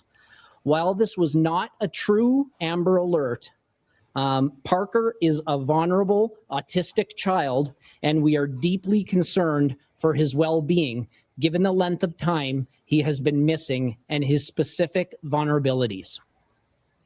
The government of Alberta recognized the urgency of this situation and worked with us to make this alert possible. We are grateful for the partnerships and the commitment shown to helping bring Parker home safely. This alert allowed us to quickly reach Calgarians with critical information and generate additional awareness as search and investigative efforts continue. It has asked residents in Calgary, particularly in the communities of Cambrian Heights, Thorncliffe, North Haven, Highwood Park, check their properties for any sign of Parker. We know Albertans care deeply about the safety of children, And we are hopeful that expanding the awareness through the Alberta emergency system will generate new information that may help us locate him. Again, we want to sincerely thank the government of Alberta for the support and cooperation. Our thoughts remain with Parker's family, who continue to face this incredibly difficult and uncertain time. Every resource, every partnership, every additional set of eyes help as we continue our efforts to find Parker and bring him home safely. With that, I'd like to turn it over to Acting Staff Sergeant Scott Gunnarsson for an update on the search and the investigation. Thank you, Staff Sergeant. My name is Staff Sergeant Scott Gunnarsson, and thank you all for being here. We continue to ask for the public's help in finding Parker.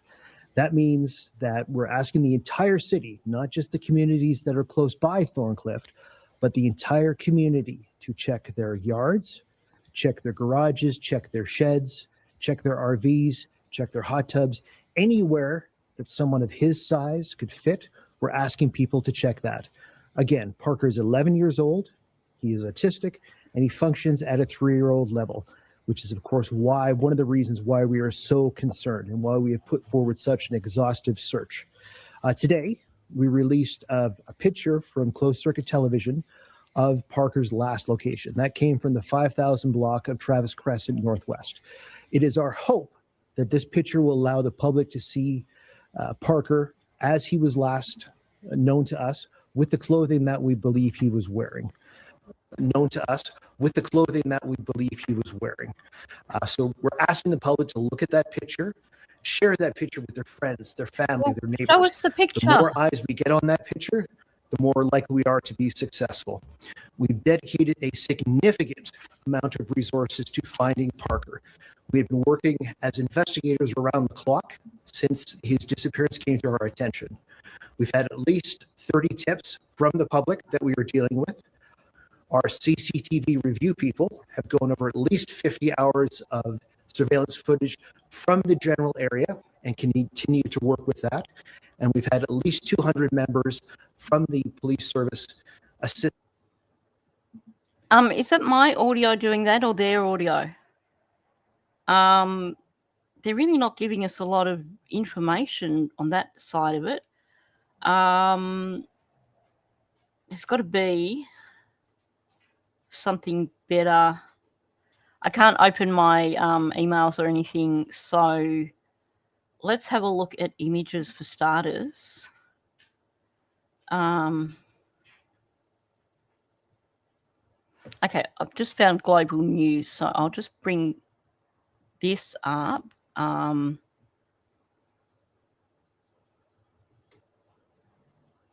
Bear with me, I'm just fiddling around in the background here. Oh, huge.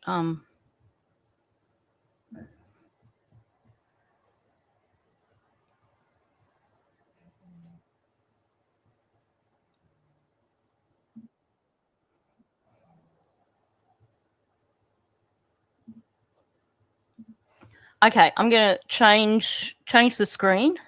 So I'll stop sharing that one because they're really not giving us anything there.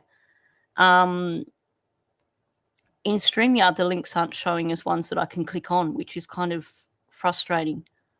So let me try that again. Let's see if I can get this right a second time round. I think this is, no. Okay, I think I've got the one. Bear with me. Oh, go away, global news.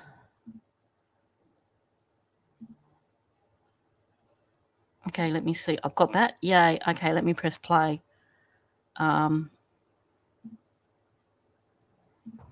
It's a devastating circumstance that has left the neighbouring neighbourhoods of Cambrian Heights with their eyes peeled, and now police are asking all Calgarians to get involved. A massive search is underway to find 11-year-old Parker, last spotted more than 24 hours ago. He's had plenty of time to move, so we were asking that the entire city of Calgary check their yards, check their sheds, check their garages, check their hot tubs, check their pools, check their open vehicles, their RVs, any place where a child may go. We're asking everyone in the city of Calgary to check that. Parker was last seen on Thursday at his day home in the 0 to 100 block of Connaught Drive, Northwest, between 11:08 a.m. and 11:41 a.m. Articles of clothing believing to belong to Parker was found around noon nearby. Police worked through the night side by side with trained search and rescue volunteers in an effort to find him. Until now, the efforts of more than 200 police officers and 70 volunteers are focusing on a number of communities, including Cambrian Heights, Thorncliffe, North Haven Upper, Highwood, Highland Park, Nose Hill Park and Greenview. But police say it's now time to expand that area. And given the amount of time he's been missing, I will confirm that he is autistic and functions between a 2 and 3-year-old level, which is why we are expanding our efforts to find him and why we see this as such an important endeavor. CPS say they are continuing to ask for the public's help in locating Parker, with the hopes of bringing him home safe and well. And I thought a good place to look would be the school area. And I walked around the school, Cambrian Heights, just down here, and looking under the bushes and stuff. But unfortunately, I didn't see him. So, I mean, hopefully we'll find him real soon. I've just met with Parker's parents, and they are incredibly distraught. They are going through an unspeakable amount of emotional turmoil right now, and we want to help them the best that we can. So again, I'd like to thank the community of Calgary for the assistance they've rendered thus far, and I'd like to thank them in the future for any assistance they render in the future. The search for 11-year-old Parker will continue until he is found. Police are asking anybody with video or information to contact them immediately. Bella Finn, Global News. Okay, I've got another. I'll stop sharing that one. Bear with me. Whoa.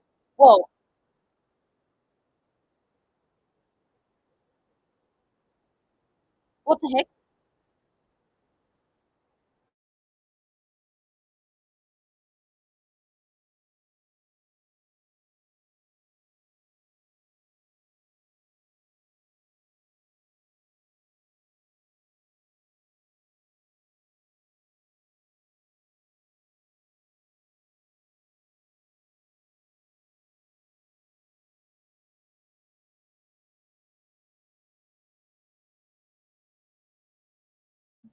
Okay, got myself all discombobulated then. I'll have to go in and edit that out later because that's probably going to get me a copyright claim. I should have closed that tab because it just went on to a new video.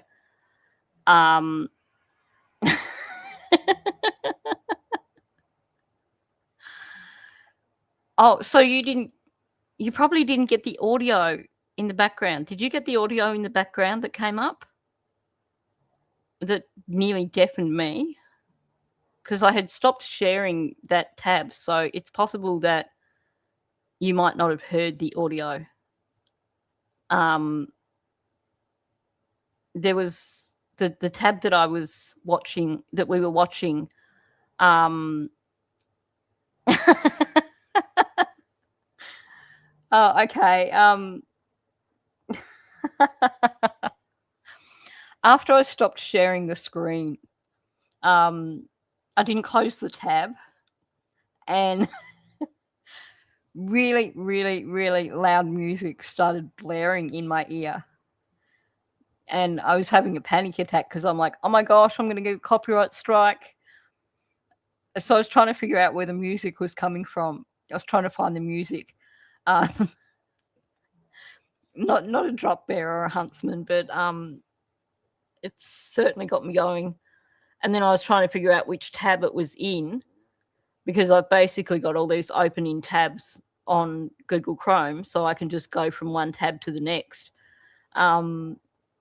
Scared the bejesus out of me. And I thought it was deafening you guys. I've got another one which looks like it has the footage. So let me try this one, I think. And I will unmute it and press play. We've had at least 30 tips from the public that we are dealing with. Our CCTV review people have gone over at least 50 hours of surveillance footage from the general area and continue to work with that. And we've had at least 200 members from the police service assisting in the investigation. We are not going to stop until we find Parker. We released a picture from closed circuit television of Parker's last location. That came from the 5,000 block of Travis Crescent Northwest. It is our hope that this picture will allow the public to see Parker as he was last known to us with the clothing that we believe he was wearing. So we're asking the public to look at that picture, share that picture with their friends, their family, their neighbors. The more eyes we get on that picture, the more likely we are to be successful. We're asking the... Didn't it share the audio? Was there no audio on that one? Or can you put a 1 if I had the audio with that? I might have to reshare. It says that it's got audio.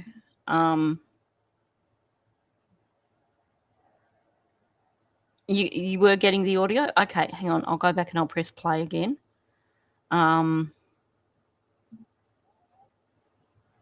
Entire city, not just the communities that are close by Thorncliffe, but the entire community to check their yards, check their garages, check their sheds, check their RVs, check their hot tubs, anywhere that someone of his size could fit.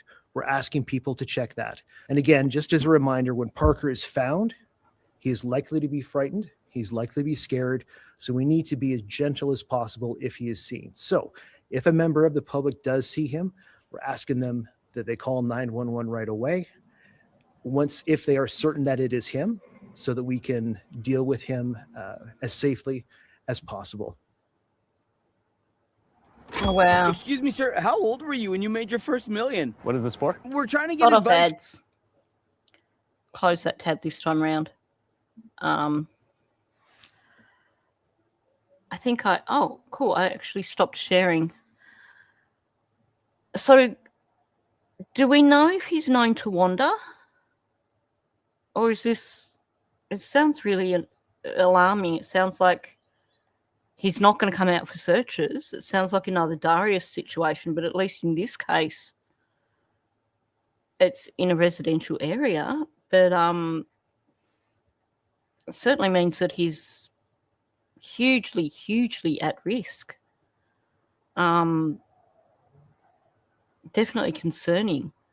So, seems like he's definitely wandered off. It's not a situation where we're looking at the family. I will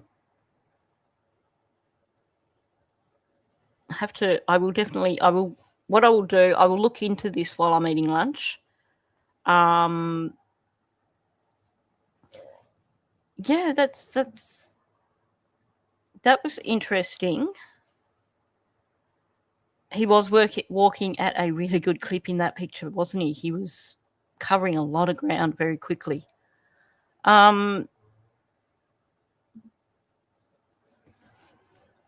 So presumably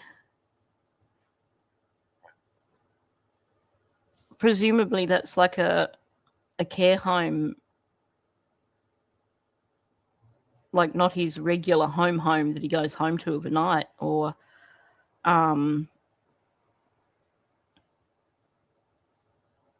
but the biggest concern for me is if someone has picked him up. I mean, if he's not good with strangers, hopefully he's just bunkered down somewhere.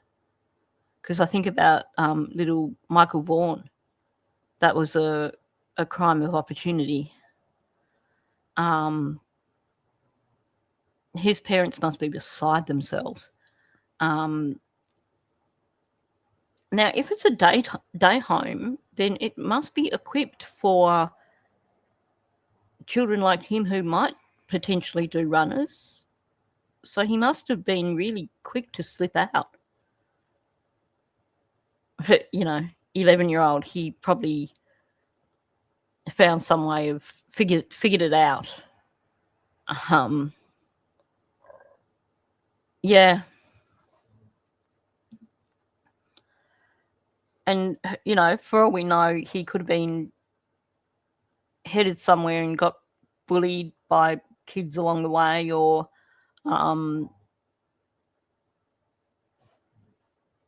that's my concern. You have, I don't know if it's like, if they're calling it a day home, that's, to me, suggests that there's probably a number of children there. Maybe like a, I'm not sure, because we don't have that sort of thing here in Australia. We have, you know, disability support workers will work with a handful of people through the day and take them places. But just to me, when I hear it's a day home, I would expect the security to be really good, especially if you've got a non-verbal autistic child. Did he leave the home because he was upset about something? Does he know how to get anywhere from that location?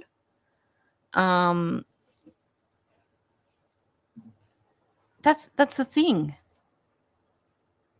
I mean, even now, a lot of schools now have doorways through to, you know, the teaching area, you know, where the kids are. If you go through the office area in a lot of schools now, they have security pads where you've got to put in a code to go through.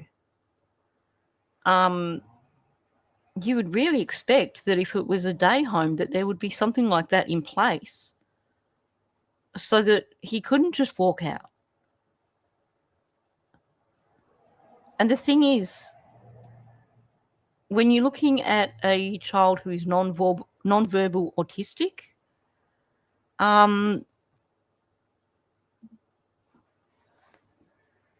something could have triggered him off. Something could have stressed him out, because so many things can stress out a child who's got autism. And if it's something that has like really stressed him out to the point where he's done a runner, which is what it looks like, and it's not an area that he's familiar with, he could be anywhere hiding out.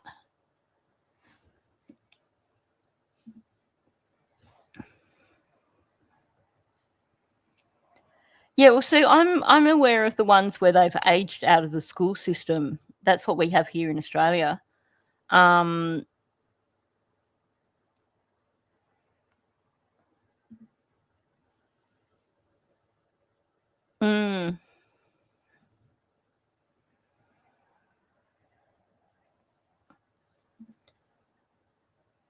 He seems to have, when you look at that photo, let's see if I can bring up his photo again. Let me see, I'll just scroll up images.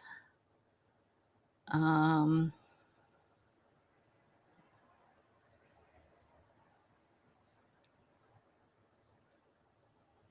with me.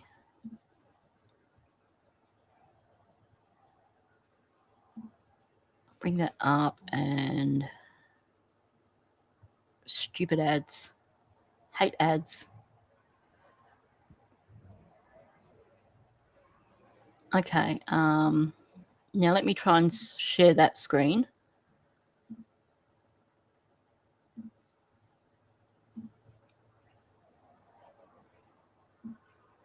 So when we look at this, he's got those noise cancelling headphones on. So I would say definitely auditory issues,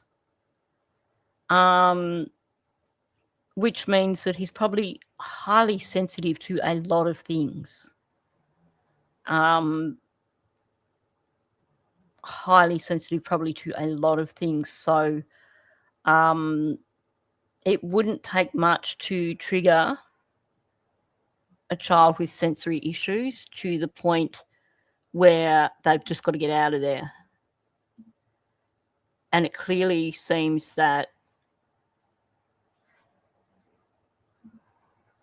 thank you, Parker experiences the world in his own way. He may not respond when his name is called. He can become frightened when approached by people he does not know, the family said.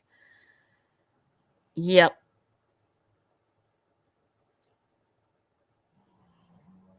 This is,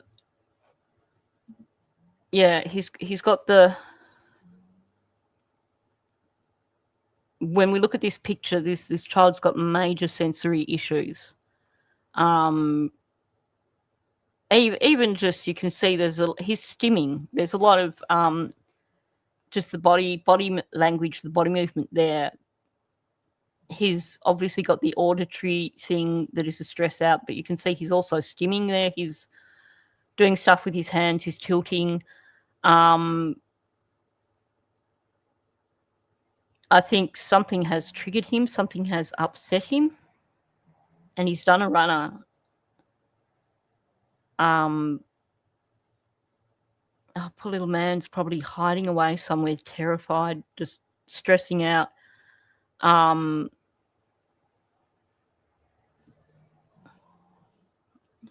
Did they say what the clothing was that was found? Let me see if I can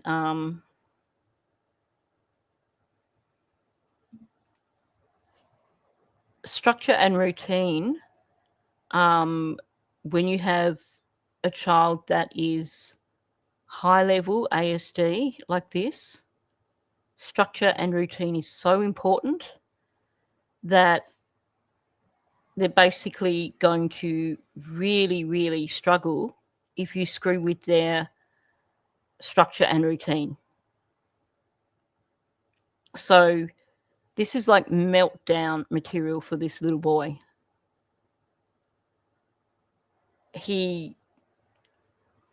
For a child that is this level ASD,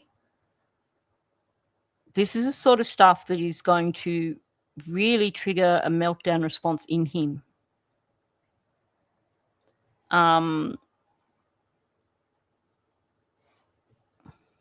So they found grey shorts and black runners. Oh dear. So it could be something as simple as that there was a new worker there that he'd never met. Oh, thank you, Fred. That's very generous. Congratulations to the people that got the memberships.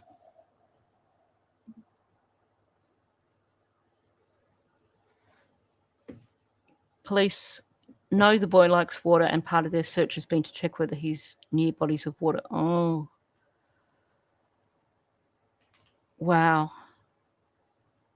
This definitely a concern. Definitely a concern when you're talking about this level ASD, this level autism.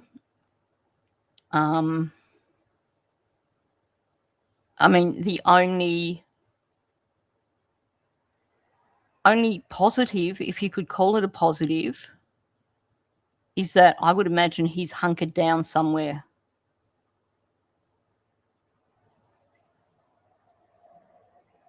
The thing is going to be, he's not going to come out for them. They're going to have to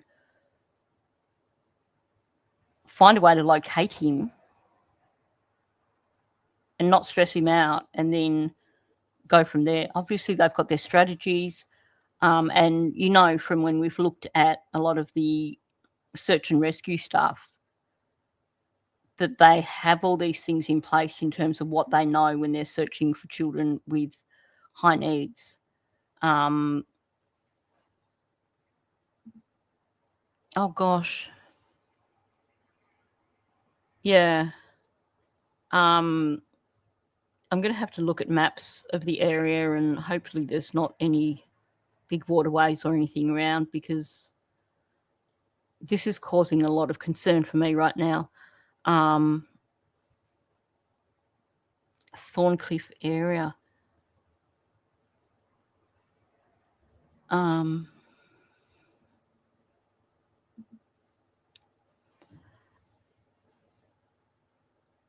For oh, good. They did that with Darius as well, didn't they? Playing his music. I wonder if he has an affinity with dogs and stuff too. I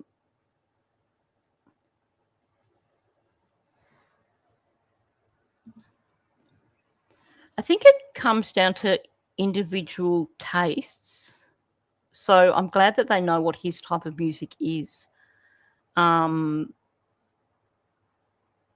Yeah. Oh my gosh, that's so gorgeous. He loves Disney music, especially Aladdin.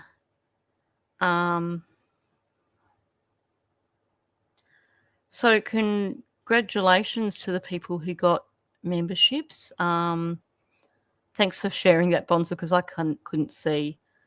Wow, little man. I hope they find him. I hope he's safe. Yeah, I love Aladdin. It's one of my favorites. Well, that depends, because children with autism can have some serious sensory issues as well. So, you know, maybe he doesn't like ice cream. Maybe he doesn't like the sound of the truck. Because the other thing is that there are sounds that will trigger them and cause them to stress out even more. I hope he's got his... I didn't see that that image. It didn't really... It was hard to see if he had his headphones on. That's my thoughts. I hope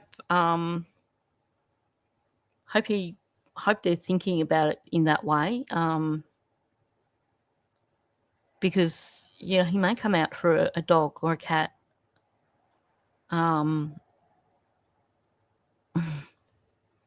Yeah, me too, Bonza. Was it it?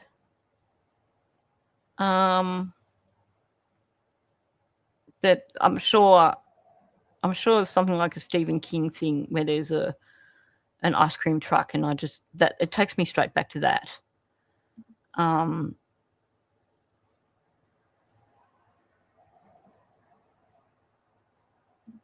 So they're using tracking dogs. And a lot of the time with those sort of tracking dogs, they're also trained as, you know, trauma kind of dogs as well. So hopefully he likes dogs, because that could be one way of drawing him out. Yeah, clowns creep me out so much. That's for sure. Well, Mouse just did a flyby. Sounds like he needs me to take him out. So I'm going to just having a look at these. I don't think we even had the ice cream truck in our suburbs. I can remember my aunt's suburb where she used to live, you'd get the ice cream truck coming through. But I actually don't ever recall it coming through in our suburb. But then we were two doors down from the corner store, so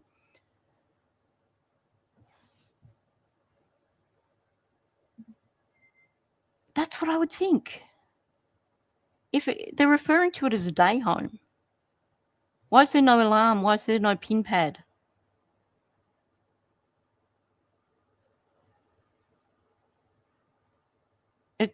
Yeah.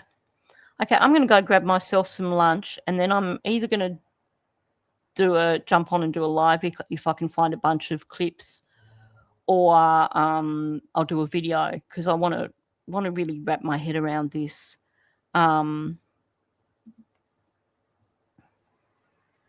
Calgary Police told public they may see search teams, including an air support unit, mounted patrol team, mounted bike unit, canine unit, and ground search teams in the area. Air support unit, is that drones? Hopefully they've got drones, quiet drones up. Thank you very much, Summer Breeze, very much appreciated. Yeah, well, that's the thing. That's why I was saying I hope it's drones, because helicopters, just the noise could be triggering. Oh, they're using drones. Cool. Because they can get the drones up without them being too loud and too scary. But if they had a chopper up, they're not going to see him because he'll go to ground. Because that sort of level noise, this is a kid with auditory issues. If they've got helicopters over the area, they need to ground them, basically. Because they won't spot him. Because he won't be out in the open if there's any helicopters anywhere. That sort of noise would be far too triggering. Far too triggering. Anyway, I will come back to this after I've had a bit of lunch and taken the dogs out. So video or live stream, I'll play it by ear. It depends on what I can find, etc. So thanks for coming in, people. Remember to hit the like button on the way out. It helps me out a lot. And yes, I will come straight back to this and get some information out as soon as I can. Thank you for sharing this with me, and I'll catch you all in the next one.